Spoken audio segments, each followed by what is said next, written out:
Hello friends, good morning. Yes, this is here Manoj Gupta friends.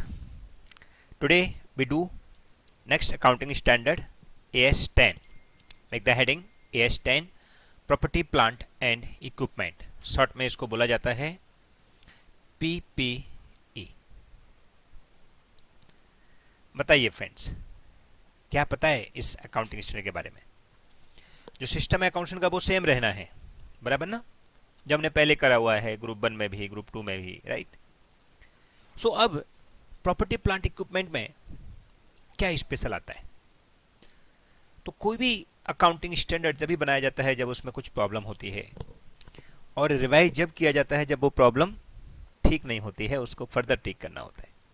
तो आपको पता होगा फ्रेंड्स, AS10 जो है वो पहले कुछ और हुआ करता था, अब उन्होंने इसका नाम चेंज करके प्रॉपर्टी प्लांट इक्विपमेंट डाल दिया है, और इसके अंदर AS10 भी 6 भी मर्ज कर दिया है, बराबर? So now AS10 property plant equipment जो कि पहले फिक्स असेट्स AS10 हुआ करता था और AS6 डेप्रिसिएशन हुआ करता था, उन दोनों का कॉम्बिनेशन करके उन्होंने एक AS बनाया जिसका नाम रखा AS10 property plant and equipment. यानी कि प्रॉपर्टी के बारे में, प्लांट के बारे में एंड इक्विपमेंट के बारे में आपको बताने के लिए AS बनाया गया है। फ्रेंड्स, क्या ये फिक्स के पार्ट होते हैं? ऑफ कोर्स होते हैं। तो पहले फिक्स अच्छा था कि ये अच्छा है? बोलने ये अच्छा है, क्योंकि यहां पर स्पेसिफिक इनके बारे में ही बोलना है। हमको बिजनेस के पॉइंट ऑफ व्यू से सोचना है फ्रेंड्स। हमको क्या करना, फिक्सेस क्या होती है? फिक्सेस बिजनेस में कौन सी यूज हो रही है? तो प्रॉपर्टी यूज हो रही है जहां ऑफिस बिल्डिंग वगैरह सब बना रखी है।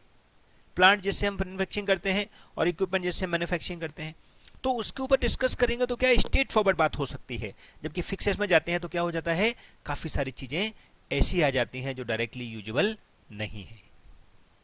आप समझे? ओके। सो नाउ सबसे पहले आता है इंट्रोडक्शन कि आखिर होता क्या है प्रॉपर्टी प्लांट इक्विपमेंट। तो पहले जैसे नाम ही दिख रहा है, प्रॉपर्टी प्लांट और इक्विपमेंट। अब इनकी वैल्यू कैसे रखनी है, इनका रिवैल्यूएशन हो जाए तो क्या करने का है, इनका डेप्रिसिएशन कैसे चार्ज करना है, इसमें कुछ डिस्पोजल हो गया, एबनॉर्मल हो गया, कुछ नॉर्मल हो गया, कुछ एडिशन कर दिया, कितना डेप्रिसिएशन चार्ज करें, वो सब चीजों का हमको एक्सप्लेनेशन यहां पर लेना है। Are you understood? Very good. तो फ्रेंड्स, इस सब चीजों का एक्सप्लेनेशन इसमें दिया हुआ है। तो let we start one by one. बाकी का जो बेसिक फिक्सेस के बारे में आपके माइंड में पहले से जो है, या प्रॉपर्टी प्लांट इक्विपमेंट जो आप रेगुलर यूज करते हो, उसके बारे में तुमने जो भी सोच के रखा है वो सब यहाँ पर है। उसमें कुछ दिमाग नहीं लगाना है, जैसा हम पहले करते थे वैसे ही यहाँ पर है, ठीक है? क्योंकि 11th क्लास से आ रहा है हमारे पास डेप्रिसिएशन चार्ज करने के लिए, पता है ना? फिक्सेस पे डेप्रिसिएशन चार्ज करते हैं, तो डेप्रिसिएशन का बेसिक मीनिंग, फिक्सेस का बेसिक मीनिंग, प्लांट प्रॉपर्टी का बेसिक मीनिंग सब सेम रहने वाला है। Okay, understood. तो चलो लिखेंगे पहले थोड़ा सा। सबसे पहले लिखिए इंट्रोडक्शन। इंट्रोडक्शन इसमें लिखेंगे PP is the tangible fixed assets for that it need to satisfy two condition। माने टेंजिबल फिक्सेस तो है, लेकिन उसको कैसे मानना है कि वो यहां के लिए है कि नहीं है, उसके लिए उसको दो कंडीशन सेटिस्फाई करनी पड़ेंगे। Two condition to satisfy applicable for this AS purpose.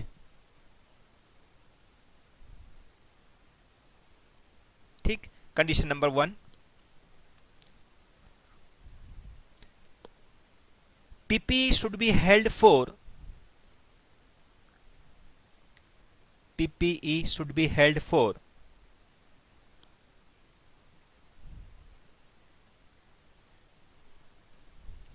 number A, use in production or supply of goods or services, use in production or supply of goods and services। Number 2, for rental of others, for rentals of other। Third, for administrative purpose, for administration purpose। जैसे कि example के लिए अभी कोई property plant equipment है, से हमारे पास कोई इक्विपमेंट पड़ा है, जैसे कंप्यूटर पड़ा है। अब कंप्यूटर का यूज क्या है, तो हो सकता है हमने लेबर को रिकॉर्ड रखने के लिए रखा है, तो फॉर एडमिनिस्ट्रेशन पर्पज हो सकता है। या हमारे पास कोई लैंड पड़ी हुई है या कोई फ्लैट पड़ा हुआ है जिसको हमने रेंट पे उठा रखा है, तो वो भी प्रॉपर्टी का पार्ट हो सकता है। या फिर ऐसा कुछ प्लांट पड़ा है जो हमारे प्रोडक्शन के काम आ रहा है, बराबर। एंड कंडीशन नंबर 2, उसमें लिखेंगे PP should be expected to be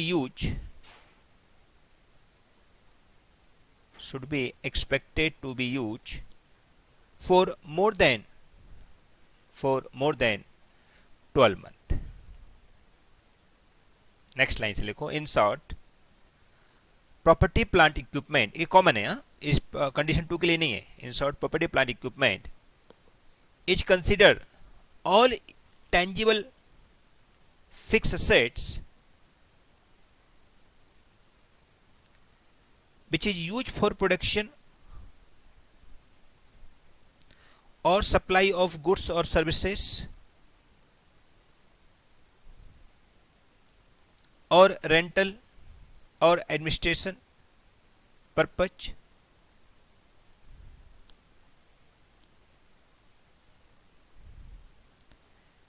and its life is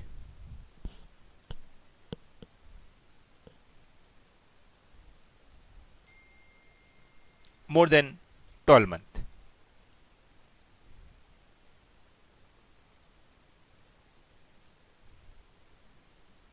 समझे? तो ये हमारा प्रॉपर्टी प्लांट का मतलब है। अब पहले क्या होता था, फिक्सेस के अंदर टेंजिबल इनटेंजिबल दोनों आ जाते थे। यहाँ पे इंटेंजिबल की बात ही नहीं करता, बोले उसके लिए तुम्हारा सेपरेट काउंटिंग स्टैंडर्ड 26 है। आप वहां पे देखिए, हम यहाँ पे इसकी बात नहीं करेंगे। क्यों? हम किसकी बात करेंगे? हम खाली एक ही चीज की बात करेंगे, वो है property plant and equipment, that is tangible fixed assets. ठीक, नेक्स्ट लाइन से लिखेंगे, ऑब्जेक्टिव ऑफ दिस, यस ये इंट्रोडक्शन की पार्ट है basically. Objective of this AS is to prescribe, objective of this AS is to prescribe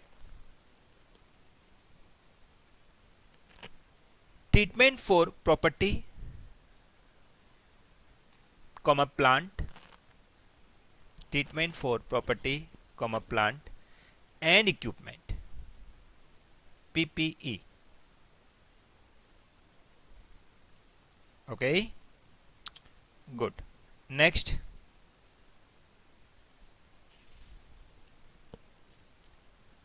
that is, उधर ही मतलब continuity में ही next line से, that is, नेक्स्ट लाइन से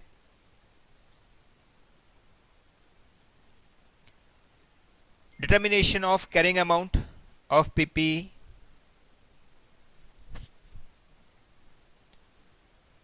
charging of depreciation on PPE,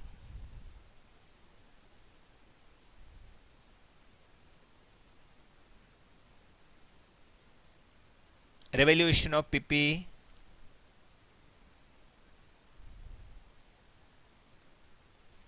impairment losses related to PPE,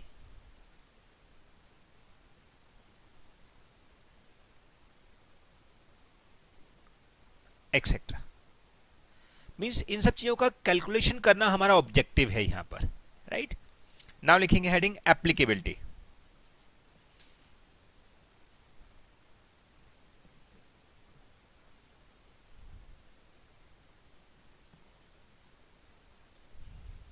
बराबर, इसमें लिखो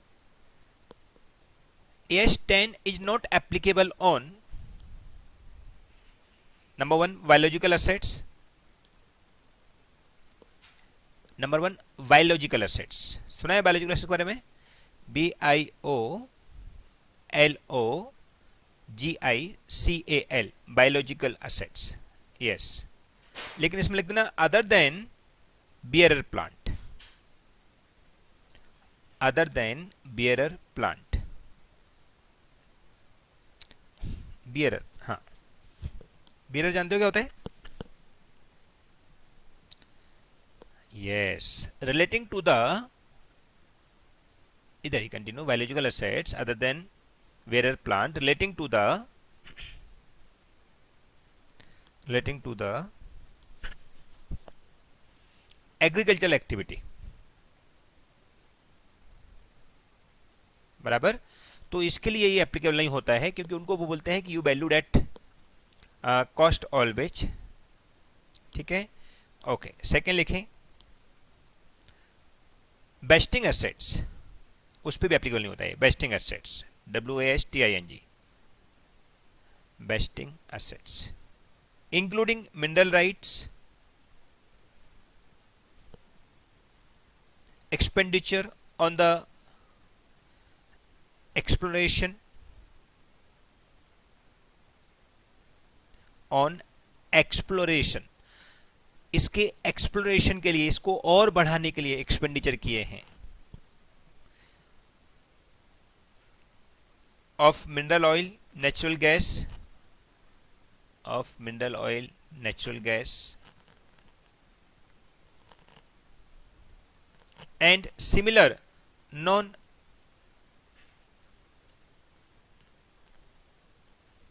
regenerated resources, and similar non regenerated resources, right। तो उनको छोड़ के बाकी के सब पे अप्लाई किया जाता है। Understood, very good. नाउ लिखेंगे main point in this AS। अच्छा, कई लोग पूछे हैं सर बायोलॉजिकल एसेट्स का मतलब क्या होता है, तो एक छोटा सा स्टार बना के लिख दो बायोलॉजिकल एसेट्स का मतलब। इसमें लिखो living animal, right. Biological assets में कौन कौन, लिविंग एनिमल, प्लांट, एक्सेट्रा। फिर बियरर प्लांट क्या होता है उसके बारे में लिख लीजिए, bearer plant,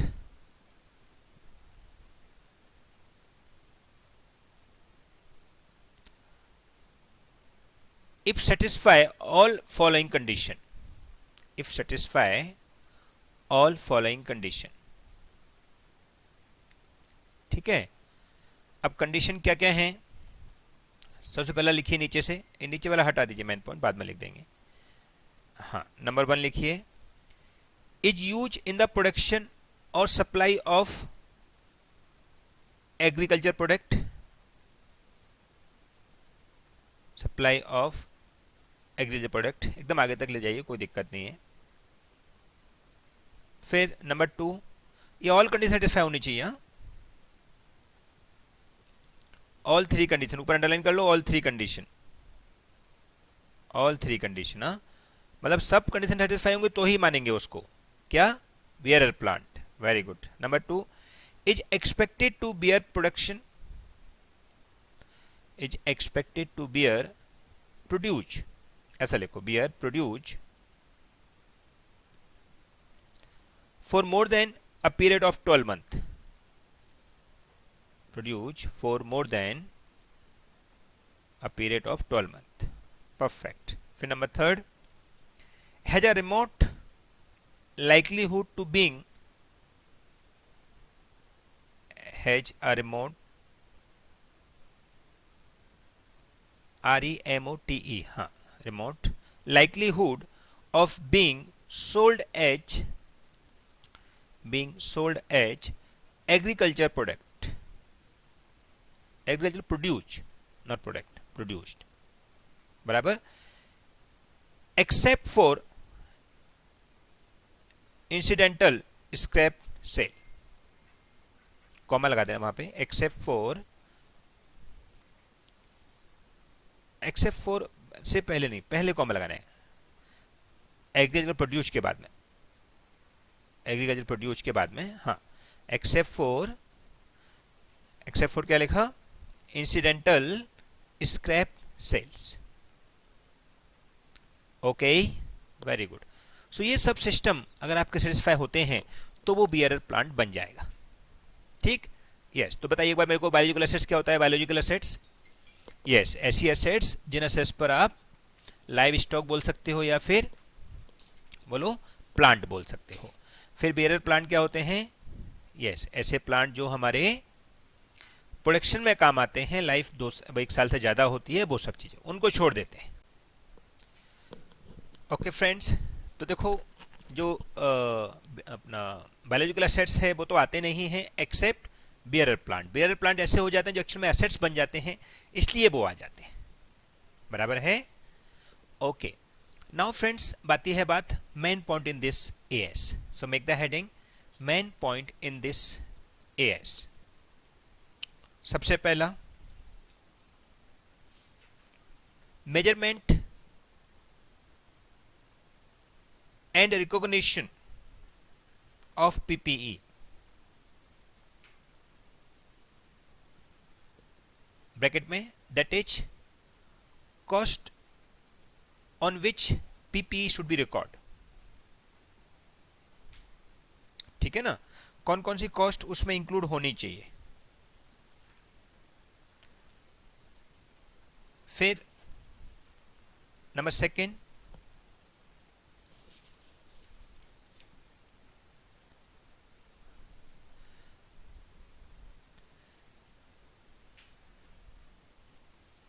revaluation of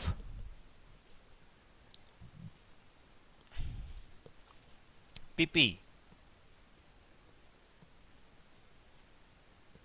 फिर depreciation on PP।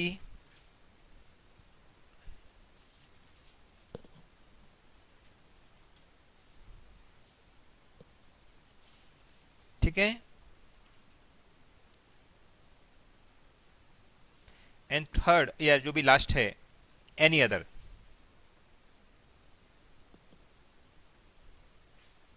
ठीक है?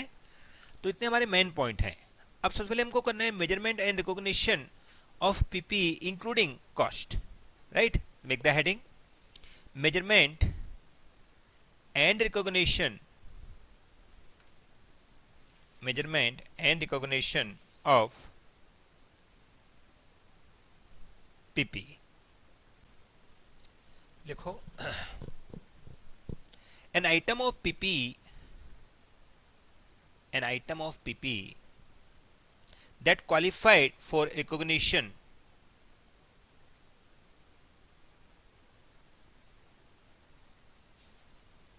that is assets is identify slash fulfill the meaning of PPE। जो हमने ऊपर लिखा था ना, it's major life of the it's use for the production of the business, इसकी लाइफ 12 साल से ज़्यादा, वो सब फुलफिल हो गई है। Right? Meaning of PP. Then we should valued PP at cost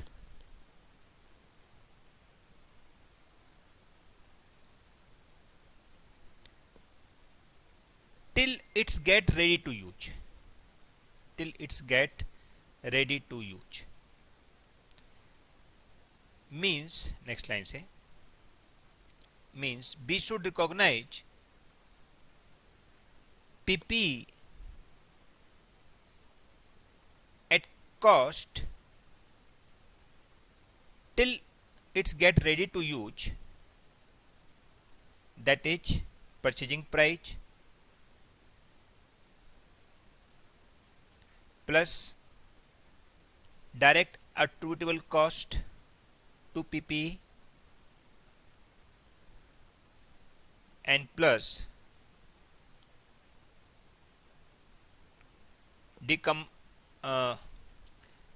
decommissioning cost,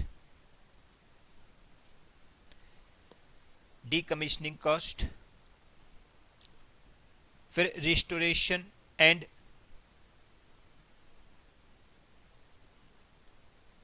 any cost till assets get ready to use। सारे assets की cost को लिया जाएगा till assets get ready to use। very good, but we should not consider but we should not consider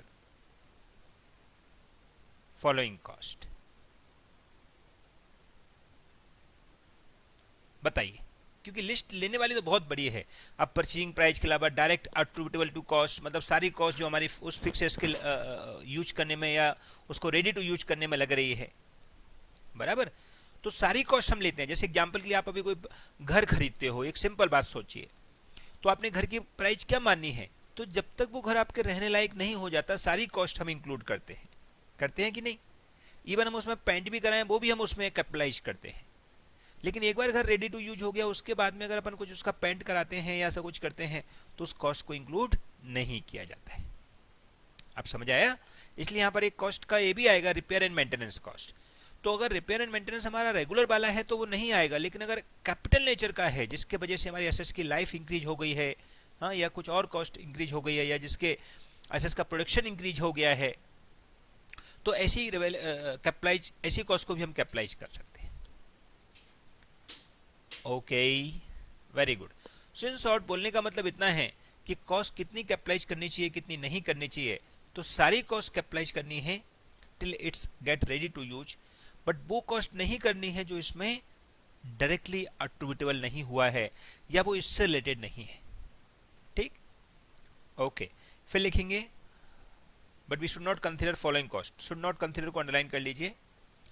yes, सबसे पहला, जैसे कभी suppose अपन कोई ओपनिंग करते हैं, आपने सुना है, जैसे कोई घर का उद्घाटन करते हैं या कोई एसेट्स लिया उसका उद्घाटन करते हैं, तो वो अभी तक रेडी टू यूज हुआ नहीं आए तो हम इनॉग्रेशन करेंगे, उसके बाद में हम उसमें रहने जाएंगे, तो it is cost of the assets बोलते हैं. नो, उसको कॉस्ट का नहीं पार्ट मानना है. भले आपका एसेट्स तो रेडी टू यूज था ना, कौन बोला आपको सब पार्टी सार्टी करने का. Are you understood. Very good. तो लिखिए, cost of opening a new facility और बिजनेस लाइक इनॉग्रेशन कॉस्ट, ठीक, वो नहीं लेंगे. अभी इनोवेशन करना पड़ता है क्योंकि बिजनेस है, लेकिन वो बोलते हैं वो तुम्हारा एडवर्टाइजमेंट का पार्ट हो गया है. ऐसा मान लीजिए आपने इनोवेशन करना, वो तुम्हारा एक बिजनेस टेक्निक है, उसका प्लांट से कोई लेना देना नहीं है. अभी तुम नई गाड़ी लेके आओ, उसका इनोवेशन आपने किया तो गाड़ी बोलेगी भाई मेरे को क्या करना, तुम इनोवेशन करोगे तो मैं तो लाइव थोड़ी हो. तो वो कैसा है कि आप अपना ऐड कर रहे हो, अपना सो सपाटा कर रहे हो, उसके लिए तुमने ऐसा कुछ कॉस्ट इनकर्ड किया है, उस कॉस्ट को यहां पर नहीं लिया जाएगा. Understood. Very good. Second part, cost of introducing a new product. Cost of introducing a new product और सर्विसेज. न्यू प्रोडक्ट और services including advertisement cost. Including advertisement cost मतलब ये भी उसके जैसे ही हो गया, बराबर ना. वो इनॉग्रेशन करवाया ऑफिशियली, ये हमने ऑफिशियली एडवर्टाइजमेंट करवाया, लेकिन दोनों का पर्पज एक ही है. वो क्या है, यस, दोनों का पर्पज क्या है, टू आइडेंटिफाई द और टू प्रमोट आवर प्रोडक्ट. ठीक है. Cost of conducting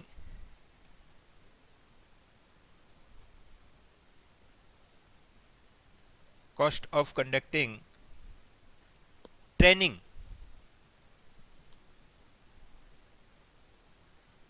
to staff. जैसे भी सपोज एग्जांपल के लिए आपने गाड़ियां मंगवा ली, तो वो गाड़ियां प्रॉपर्टी प्लांट इक्विपमेंट के पार्ट हैं, लेकिन उनको चलाएंगे कैसे, उसके लिए आपने स्टाफ का ट्रेनिंग रखा कि भाई इनको ऐसे ऐसे रन करना है आपको. तो वो कॉस्ट भी हमारा भी रेडी टू यूज तो हुई नहीं है ना, क्योंकि जब तक रन नहीं होंगी जब तक रेडी टू यूज कैसे होंगी. तो वो सब हमने जो कर रखी हैं वो सब क्या मानेंगे, वो सब हम मानेंगे ट्रेनिंग कॉस्ट. उनको भी नहीं लेने का है. Right. So training to staff cost etcetera will not consider. Right. Okay. और फिर लिखो लास्ट, एनी एडमिनिस्ट्रेशन और जनरल ओवरहेड और एनी एडमिनिस्ट्रेशन और other general overhead will not include.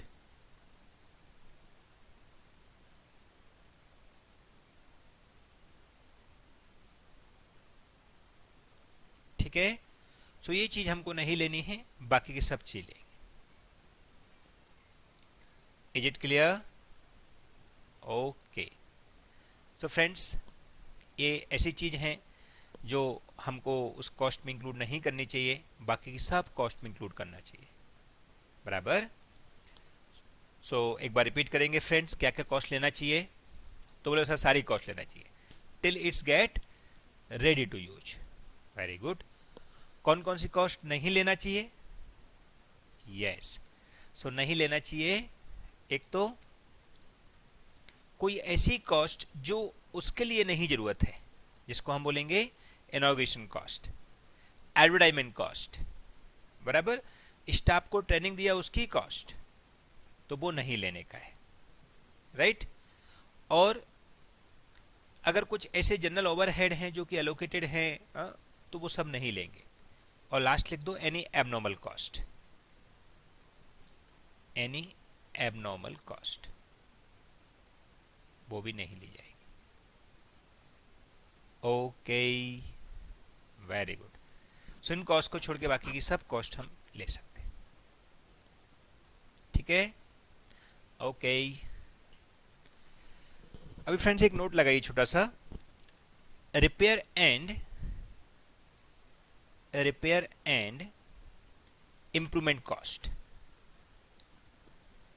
Improvement cost, देखो फ्रेंड्स ये कॉस्ट कैसी होती है, एक बार बन गया उसके बाद की कॉस्ट, ऑब्वियस बात है। तो लिखो this cost is generally incurred either on old plant और after certain period of use of assets, use of assets less PP.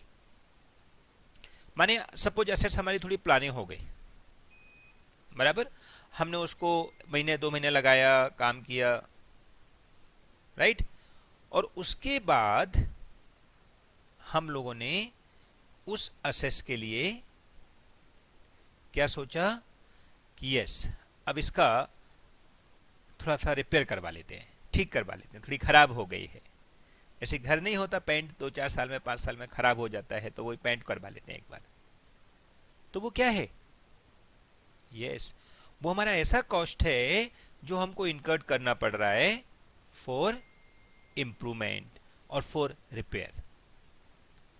तो क्या उस कॉस्ट को इंक्लूड करना चाहिए? आंसर इज यस भी और नो भी। क्यों पता है? क्योंकि आप मेरे को बताइए, अभी सपोज आपने पेंट करवाया, 2 साल बाद 5 साल बाद घर लिया, पहले आपने रेडी टू यूज करने में जो भी खर्चा किया सब खर्चा ले लिया, बाद में आपने पेंट करवाया, तो क्या वो आपको कॉस्ट को बढ़ा देना चाहिए आपकी एसेट्स को? Yes, answer is no. अरे भाई यार पेंट करवाया है तो क्या हुआ, ऐसा तो चलता रहेगा। लेकिन सपोज आपने देखा कि आपका जो घर है वो 10 साल 15 साल पुराना हो गया है और अब उसमें जिसकी सीमेंट है वो निकलने लग गई है, तो आपने सोचा इसका सीमेंट एक बार पूरा निकलवाता हूं मैं, और फिर इसमें सीमेंट वापस से भरेंगे, जिससे क्या होगा, ये घर मेरा और मजबूत हो जाएगा। तो अब ऐसे केस में वो कॉस्ट कैसी हो गई? वो कॉस्ट तुम्हारी यस परमानेंट कॉस्ट हो गई है। वो कॉस्ट से तुम्हारे घर की जो अपने लाइफ है वो इंक्रीज हो जाएगी। होता है ना, मुंबई में आपने कई बार देखा होगा, बिल्डिंग के बाहर से पूरा उसका जो अपना प्लास्टिक है या जो भी वो सीमेंट का बनाते हैं वो पूरा निकाल देते हैं, बराबर, और उसके बाद में उसमें नया सीमेंट भरते हैं। तो वो क्या है, वो कॉस्ट की वजह से आपकी लाइफ की एसेट्स बढ़ गई है, जो एसेट्स है उसकी लाइफ बढ़ गई है। तो इसके लिए उस कॉस्ट को हमको क्या करना चाहिए? कैपिटलाइज करना चाहिए। Are you understood? Very good. तो फ्रेंड्स यही चीजें यहां पर आती हैं कि हमको ऐसे एसेट्स की लाइफ, ऐसी एसेट्स जो हमारी इंपॉर्टेंट है या जो हमारी यूजेबल है और हमको लगता है कि उस कॉस्ट की वजह से हमारी लाइफ की एसेट्स बढ़ सकती है, तो ऐसी एसेट्स को हमको कैपिटलाइज करना चाहिए। तो दोनों ही चीज हो सकती हैं। अगर उसका नेचर रेवेन्यू नेचर का है तो हम उसे नॉर्मल पीएल में चार्ज करेंगे, रिपेयर और इंप्रूवमेंट की बात कर रहा हूं मैं। और अगर वो रिपेयर इंप्रूवमेंट ऐसा है जो कैपिटल नेचर का है, जिससे कुछ मैं कंडीशन लिखाऊंगा, अगर कोई भी कंडीशन सेटिस्फाई हो जाती है देन आप उसे कैपिटलाइज कर सकते हैं। ठीक है, तो note down. So question such type of expenses slash cost, so question such types of expenses slash cost, how to deal with this? Answer is either we can add in the cost of assets,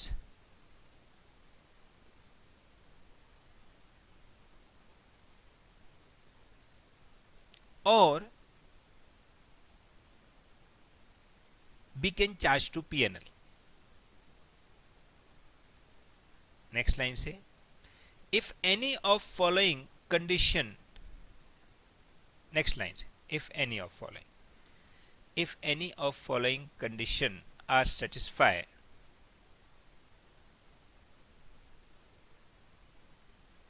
if any of following condition are satisfied, then we should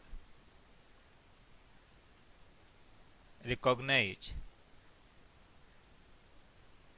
slash capitalize cost of improvement or repair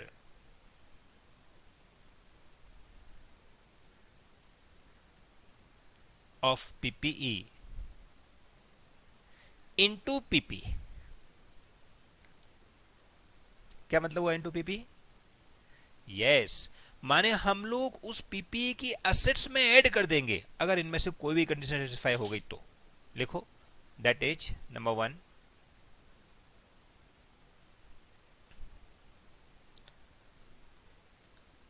if due to repair और improvement, ये common है सब में, if due to repair और improvement, number A, life of assets get increase, मतलब assets की life बढ़ गई। जैसे मैंने बोला, अपन ने सीमेंट नया वाला भर दिया तो उसकी वजह से असेट्स की लाइफ जो है वो 5 साल 10 साल और बढ़ गई। नंबर 2, प्रोडक्शन कैपेसिटी इंक्रीज, हमने कुछ इसमें इंक्रीमेंट ऐड करवा लिया। जैसे भी एसी के अंदर आपने सपोज एक इन्वर्टर डलवा दिया, उससे क्या हुआ, वो एसी की लाइफ जो है ज्यादा होने लग गई, या उसकी वजह से उसकी एनर्जी जो है वो कम लेगी। वो ऐसा इन्वर्टर भी आता है आजकल, एसी के अंदर डलवा सकते हैं अपन। तो अगर वो एनर्जी कम लेगी तो हमारी वो इलेक्ट्रिसिटी बिल नहीं बचाएगी, बिल्कुल बच जाएगी। तो इलेक्ट्रिसिटी बिल बचेगा तो क्या होगा, वो भी हमारी एक कैपिटल नेचर का रिपेयर माना जाएगा, बराबर। Next, if C number, if नहीं लिखो, इफ तो पहले लिख दिया अपन ने, बराबर ना। Cost of production gate reduced, cost of production gate reduced, हो सकता है, यस। माने ये क्या रहा, प्रोडक्शन कैपेसिटी इंक्रीज हो गई, मतलब कैसा, हमने कोई ऐसा बनाया जिससे हमारा अभी एसी सपोज ज़्यादा ठंडा होने लगेगा, और कॉस्ट रिड्यूस हो गई, मतलब वो इन्वर्टर वाला यहाँ पर अप्लाई हो जाएगा। तो इन्वर्टर में क्या किया हमने, इन्वर्टर डलवा दिया, उसकी वजह से हमारी एसी की जो कॉस्ट है, रनिंग कॉस्ट है, वो कम हो गई है। तो अगर इनमें से कोई भी कंडीशन एक सेटिस्फाई हो गई तो हम उसे कैपिटलाइज करेंगे, अगर सेटिस्फाई नहीं हुई तो चार्ज टू पीएनएल करेंगे। समझ आया कि नहीं? Very good. तो लिखो, if none of condition are satisfied, if none of condition are satisfied, then we will, बोलो, charge to PNL, we will charge to PNL for repair and improvement cost.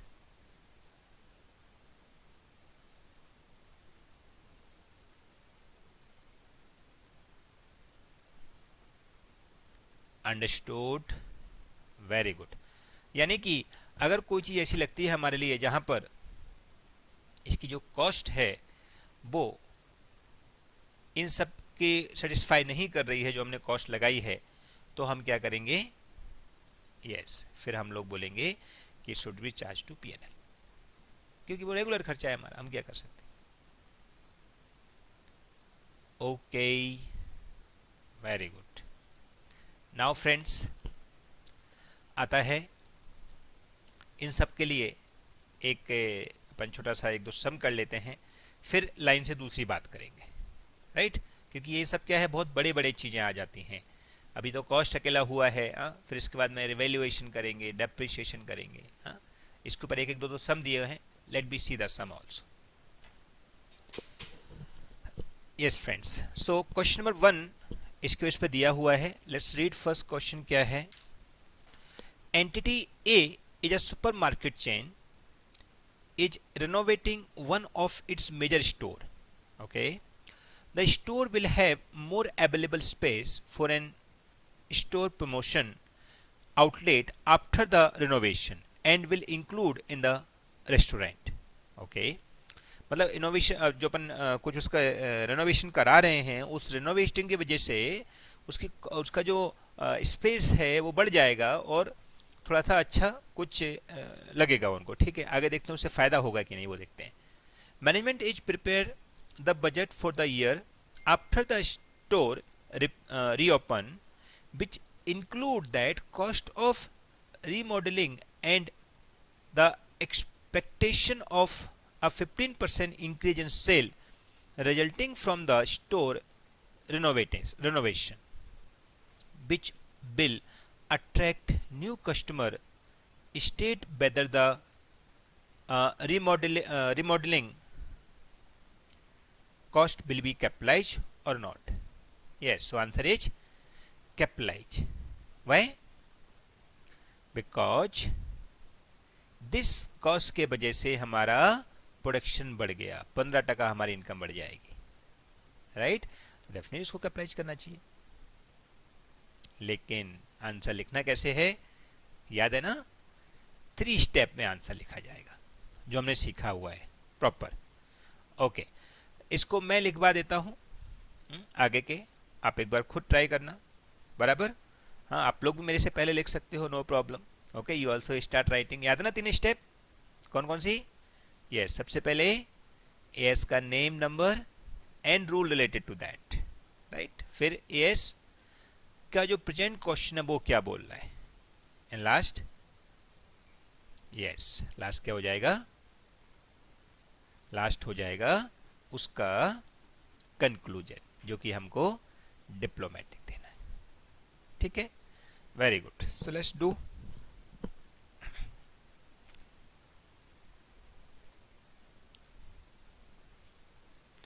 Yes, answer to question number 1, page number 3.72.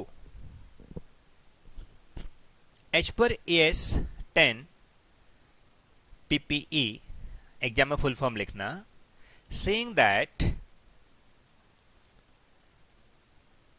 we should recognize cost, PPE, we should recognize PPE at all cost till it's get ready to use, subject to some exception. All cost till it's get ready to use, subject to some exception. But repair and maintenance cost, but repair and maintenance cost slash improvement cost slash renovating cost slash renovating cost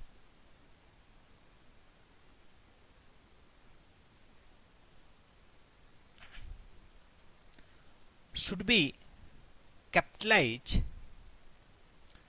if it's follow any of following condition. Number 1,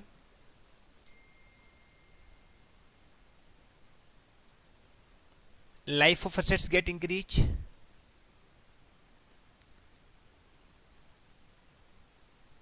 Production capacity get increased.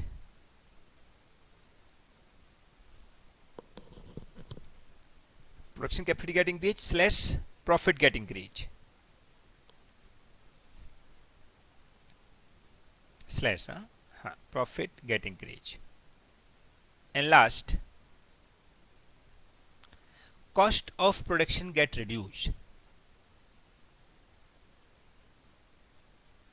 right? Otherwise we should charge it into P&L. Otherwise it should be charged to P&L, right? Okay, आगे in present case क्या किया है? In present case it's incurred cost for renovating of one major store. Because of that they get extra space. They get extra space, and also they get extra space, and also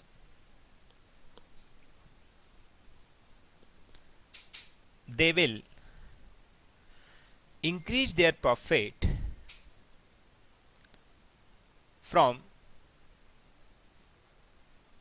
15%. Therefore, next line say, therefore, this is fulfill the condition of capitalizing criteria. Therefore, they fulfill the condition of capitalizing criteria. So it is advisable that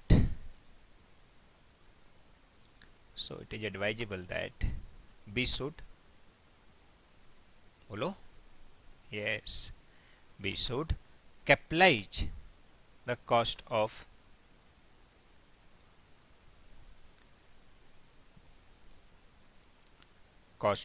renovation. बराबर, यानी कि store की cost हम उतनी बढ़ा देंगे ये बोल के कि भाई अब ये स्टोर जो है ज़्यादा अच्छा हो गया है क्योंकि हमने इसमें बहुत अच्छा रेनोवेशन कराया, इसके वजह से हमारा मुनाफा भी इंक्रीज होने वाला है. Okay okay, so this is the system for the concept. बराबर, जो हमको हमेशा हेल्प करता है कि आपको पता रहे कि एक बार लॉजिक पता है, उसके according you can take the answer. ठीक, और इसमें कोई दूसरी राय नहीं है. अगर कुछ ऐसा कंट्रोवर्सी जैसा लगे आपको तो आप डिप्लोमेटिक भी लिख सकते हो. बट यहाँ क्लियर दिख रहा है 15% मुनाफा होगा इंक्रीज, और 15% लाइफ टाइम इंक्रीज होगा. ऑब्वियस बात है, ऐसा तो नहीं कि एक साल ही इंप्रूव होगा. Right, understood, perfect.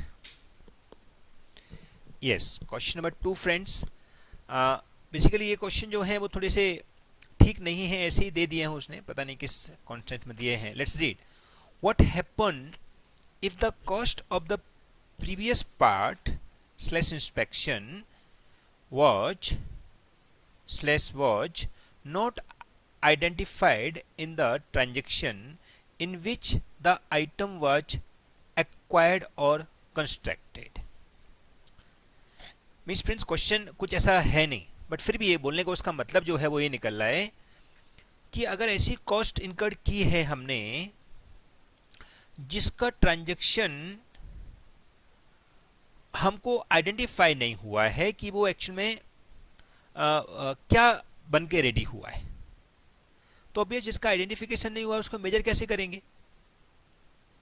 तो मेजर नहीं होगा तो फिर बात ही नहीं आती है कैपिटलाइज करना है क्या करना है. असेट्स ही नहीं है वो तो, अगर उसका मेजर में अपन आइडेंटिफाई नहीं कर सकते हैं तो. बराबर. सो देखो क्या लिखा उन्होंने, D recognition of the carrying amount occur regardless of whether the cost of previous part inspection was identified in the transaction in which the item was acquired or constructed. ये लो, तो बोलने का मतलब जो पार्ट है उसका कुछ पता ही नहीं है तो वो डी रिकॉग्नाइज कर दो, इनडायरेक्टली खत्म कर दो उसका. क्यों? क्योंकि जब एसेट्स ही नहीं है तो उसको रिकॉर्ड करके क्या फायदा. बराबर. तो क्वेश्चन कुछ नहीं है, ऐसे आंसर भी कुछ नहीं. डोंट कंसिडर इट क्वेश्चन, ऐसे ही पागल बनाते हैं. ठीक है. What will be your answer in the above question? Oh my God, वही क्वेश्चन वापस. If it is not practicable for a enterprises to determine the carrying amount of the replaced part slash inspection. अब ऐसे case में क्या करना चाहिए? माने if it is not participant practicable for an enterprise to determine the carrying amount of its replaced part or inspection, मतलब उसको हम डिटरमाइन भी नहीं कर सकते हैं, तो फिर तो ऑब्वियस बात है वो नहीं आएगा, वो सीधा पीएल में चार्ज करके खत्म कर दो. It may use cost of the replacement और the estimate cost of the future similar inspection as a indication of what the cost of the replace part existing inspection component was one when the item was acquired और constructed. मतलब बोले अगर अपन identify नहीं कर सकते उसकी cost कितनी है क्या नहीं है, तो उसके सिमिलर जैसा कॉस्ट का लेके हम आइडेंटिफाई कर ले. मतलब उसका बोलने मतलब ऐसा है कि अगर कोई कॉस्ट, मतलब थोड़ा सा इसका जो पार्ट समझ आ रहा है कि अगर कोई ऐसी कॉस्ट इनकर्ड कर दी है जिसका हमको ये नहीं पता है कि इसकी वैल्यू क्या है, क्योंकि वो सबके साथ में मिल गया, कुछ बन गया, तो उसकी वैल्यू क्या मानेंगे? तो उसके जैसे सिमिलर कोई प्रोडक्ट अगर और बनाया हो, उसके जैसा सिमिलर कोई और इंस्पेक्शन किया हो, या उसके जैसा सिमिलर कोई और पार्ट ऐड किया हो, तो वो कॉस्ट हम उसमें ऐड कर सकते हैं. ठीक है, बस इतना ही है. बाकी ये क्वेश्चन सब क्वेश्चन ही नहीं है, आपको इतना ही समझ जाना है कि उसने कुछ ऐसा खर्चा किया है जिस पार्ट का आइडेंटिफिकेशन नहीं हो पा रहा है, या उस पार्ट की वैल्यू क्या है वो नहीं निकल पा रही है, तो उसके सिमिलर पार्ट की वैल्यू लेकर आंसर कर दीजिए. Okay. Next question friends, question number 4, page number 3.75. An entity A has an existing freehold factory property which it intends to knock down and redevelop. During the development period, the company will move its production facilities to another temporary site. Okay. The following incremental cost will be incurred. मतलब क्या हो रहा है friends, हम अपनी कोई सामान को एक फैक्ट्री से दूसरी फैक्ट्री में लेके जा रहे हैं. बराबर समझा कि नहीं? ओके, एक बार और पढ़ता हूं question. Entity A has an existing free hold property, खुद की है पहले से, which is intend to knock down, खत्म बंद करने की इच्छा है, and redevelop. During the redevelopment period, the company will move its production facility to another temporary site. किसी दूसरी जगह लेके जा रही है, क्योंकि अभी रिनोवेशन कराना है तो काम तो करना पड़ेगा ना, फैक्ट्री तो बंद करके नहीं रख सकते प्लांट को, तो भाई सब क्या कर रहे हैं, प्लांट को किसी और जगह लेके जा रहे हैं. ठीक है. The following incremental cost will be incurred. अब ऐसे केस में कॉस्ट क्या लगने वाली है? तो अगर वो जो अपनी फ्री होल्ड फैक्ट्री प्रॉपर्टी है उसको रिनोवेशन करने में जो खर्चा होने वाला है, डेफिनेटली कैपिटलाइज करेंगे. लेकिन अगर ऐसा खर्चा होने वाला है जो उससे कनेक्शन में नहीं है, तो उसको कैपिटलाइज करने की जरूरत नहीं है. Are you understood? Very good. तो अब हमको क्या देखने का है कि ये सामने वाली जो खर्चा होने वाला है ना, वो किससे कंटेंट्स में है. तो देखो क्या बोला है उसने. Number 1, setup cost of 5 lakh to install machine in the new location. ओहो, ये तो मशीन के खर्चे की बात कर रहा है. इसको बोलना चाहिए जो फ्री होल्ड प्रॉपर्टी फैक्ट्री है उसमें कुछ खर्चा हो रहा है क्या. तो ये तो उसको setup cost of 5 lakh install machine in the new location for temporary हमने एक जगह लेके रखी है जहां पे जब तक हमारा फैक्ट्री का रेनोवेशन होगा तब तक हम उस प्लांट को वहां चलाएंगे. तो वो कॉस्ट हमको यहाँ से शिफ्ट वहां करने का कॉस्ट क्यों लिया जाएगा? क्या इसके वजह से हमारी प्लांट की या एसेट्स की वैल्यू बढ़ी है? क्या इसके वजह से हमारी प्रोडक्शन कैपेसिटी इंक्रीज हुई है? क्या इसकी वजह से हमारी लाइफ इंक्रीज हुई है? या इसकी वजह से हमारा प्रोडक्शन कॉस्ट रिड्यूस हुआ है? See the all condition, you will find none of condition are satisfy. क्योंकि ये मूवमेंट किया है यहाँ से वहां पे लेके गए हैं, that is cost should not included. ये तो हमारा रेगुलर खर्चा हो गया, ऐसा मान लो, नहीं तो मत करो रेगुलर इक्वेशन. कौन कर रहा है तुमको? I understood, very good. लेकिन फैक्ट्री के अंदर अगर कोई खर्चा होगा उस रिनोवेशन कराने में फ्री होल्ड प्रॉपर्टी को, तो हम कर सकते हैं. रेंट 15 लाख. ये रेंट किसका होगा फ्रेंड्स? 15 लाख। तो रेंट का कोई पिक्चर तो दिखा नहीं है, लेकिन रेंट ऑब्वियस बात है वो नया प्रीमाइसेस लिया उसका ही होगा ना। तो जो टेम्परेरी प्रीमाइसेस लिया है भाड़े पे, वो रेंट तो हमारा खर्चा होता है, रेगुलर एक्सपेंस होता है, उसको कैसे कैपिटलाइज कर सकते हैं? हाँ, जो हमारा एग्जिस्टिंग फैक्ट्री अगर उसको ठीक करने के लिए हमने कोई मशीन भाड़े पे ली है, उसका रेंट भरा है, तो हम उसको कैपिटलाइज कर सकते हैं। लेकिन यहाँ पर तो सिंपल उसने लिखा है टेम्परेरी हमने एक फैक्ट्री ली है जहाँ पे जाके हम काम कर रहे हैं अपने प्रोडक्शन को मेंटेन रखने के लिए, तो वो हमारा टेम्परेरी रेंट है जो हमने उस फैक्ट्री के लिए भरना है, जो फैक्ट्री नई जगह हमने जाके शिफ्ट की है फॉर टाइमिंग, तो उसकी कॉस्ट को कैपिटलाइज नहीं करना है। यस। नेक्स्ट आता है removal cost of ₹3 lakh to transport the machine from the old location to temporary location. वापस से वही फ्रेंड्स, वो old location to new location की कॉस्ट की बात कर रहा है, तो वो कॉस्ट नहीं लेनी है।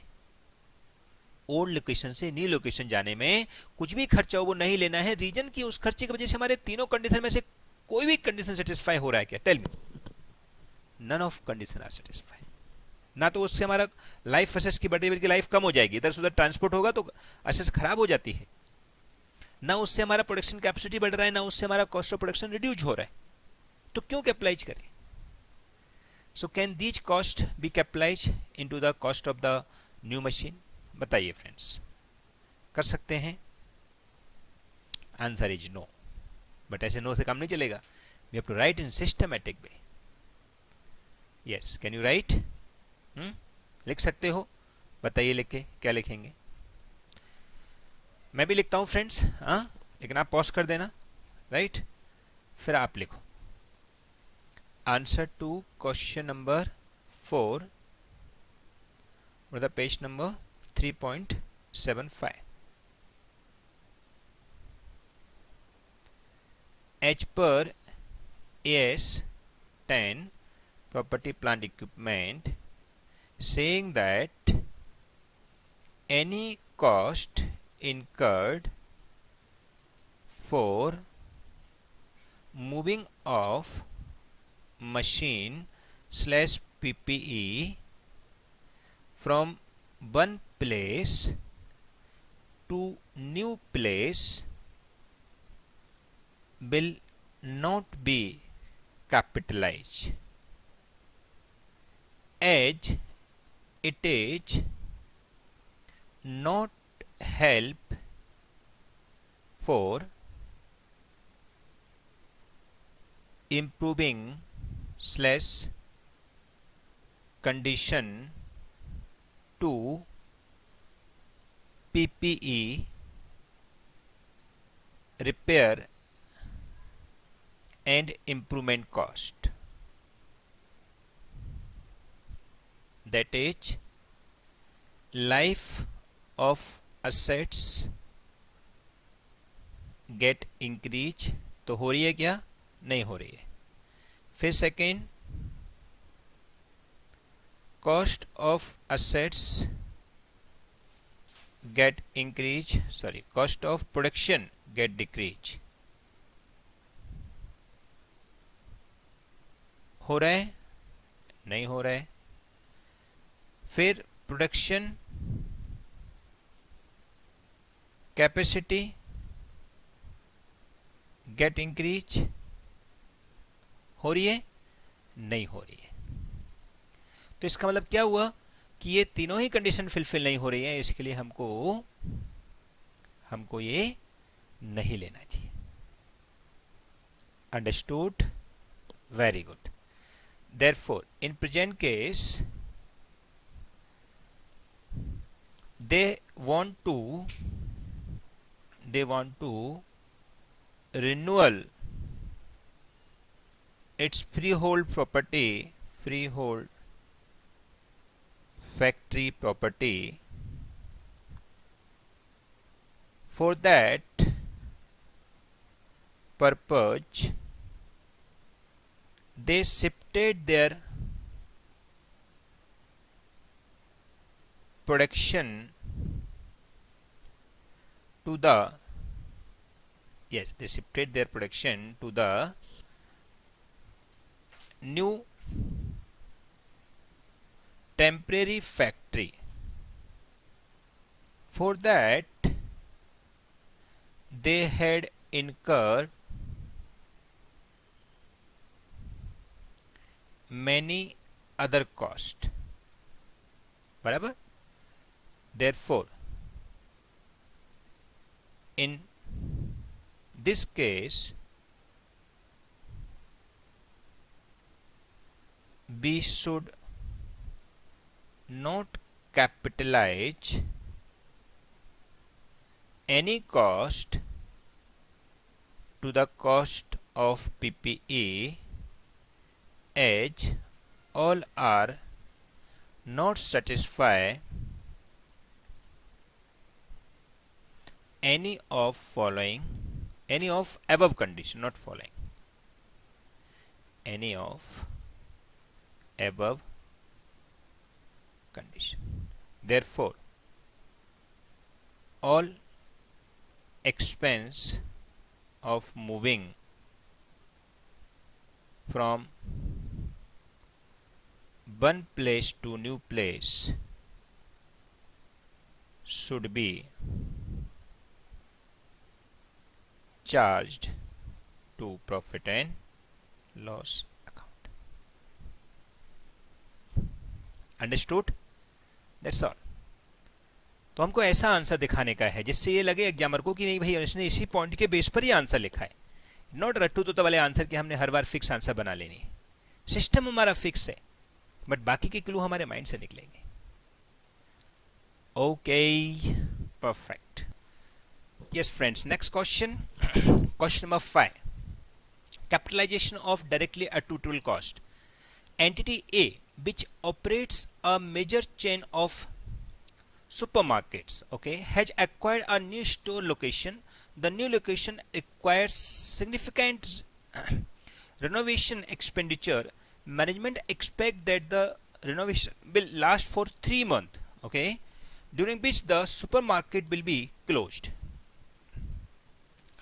मतलब 3 महीने रेनोवेशन काम चालू रहेगा जब तक सुपरमार्केट बंद रहेगा. ठीक है.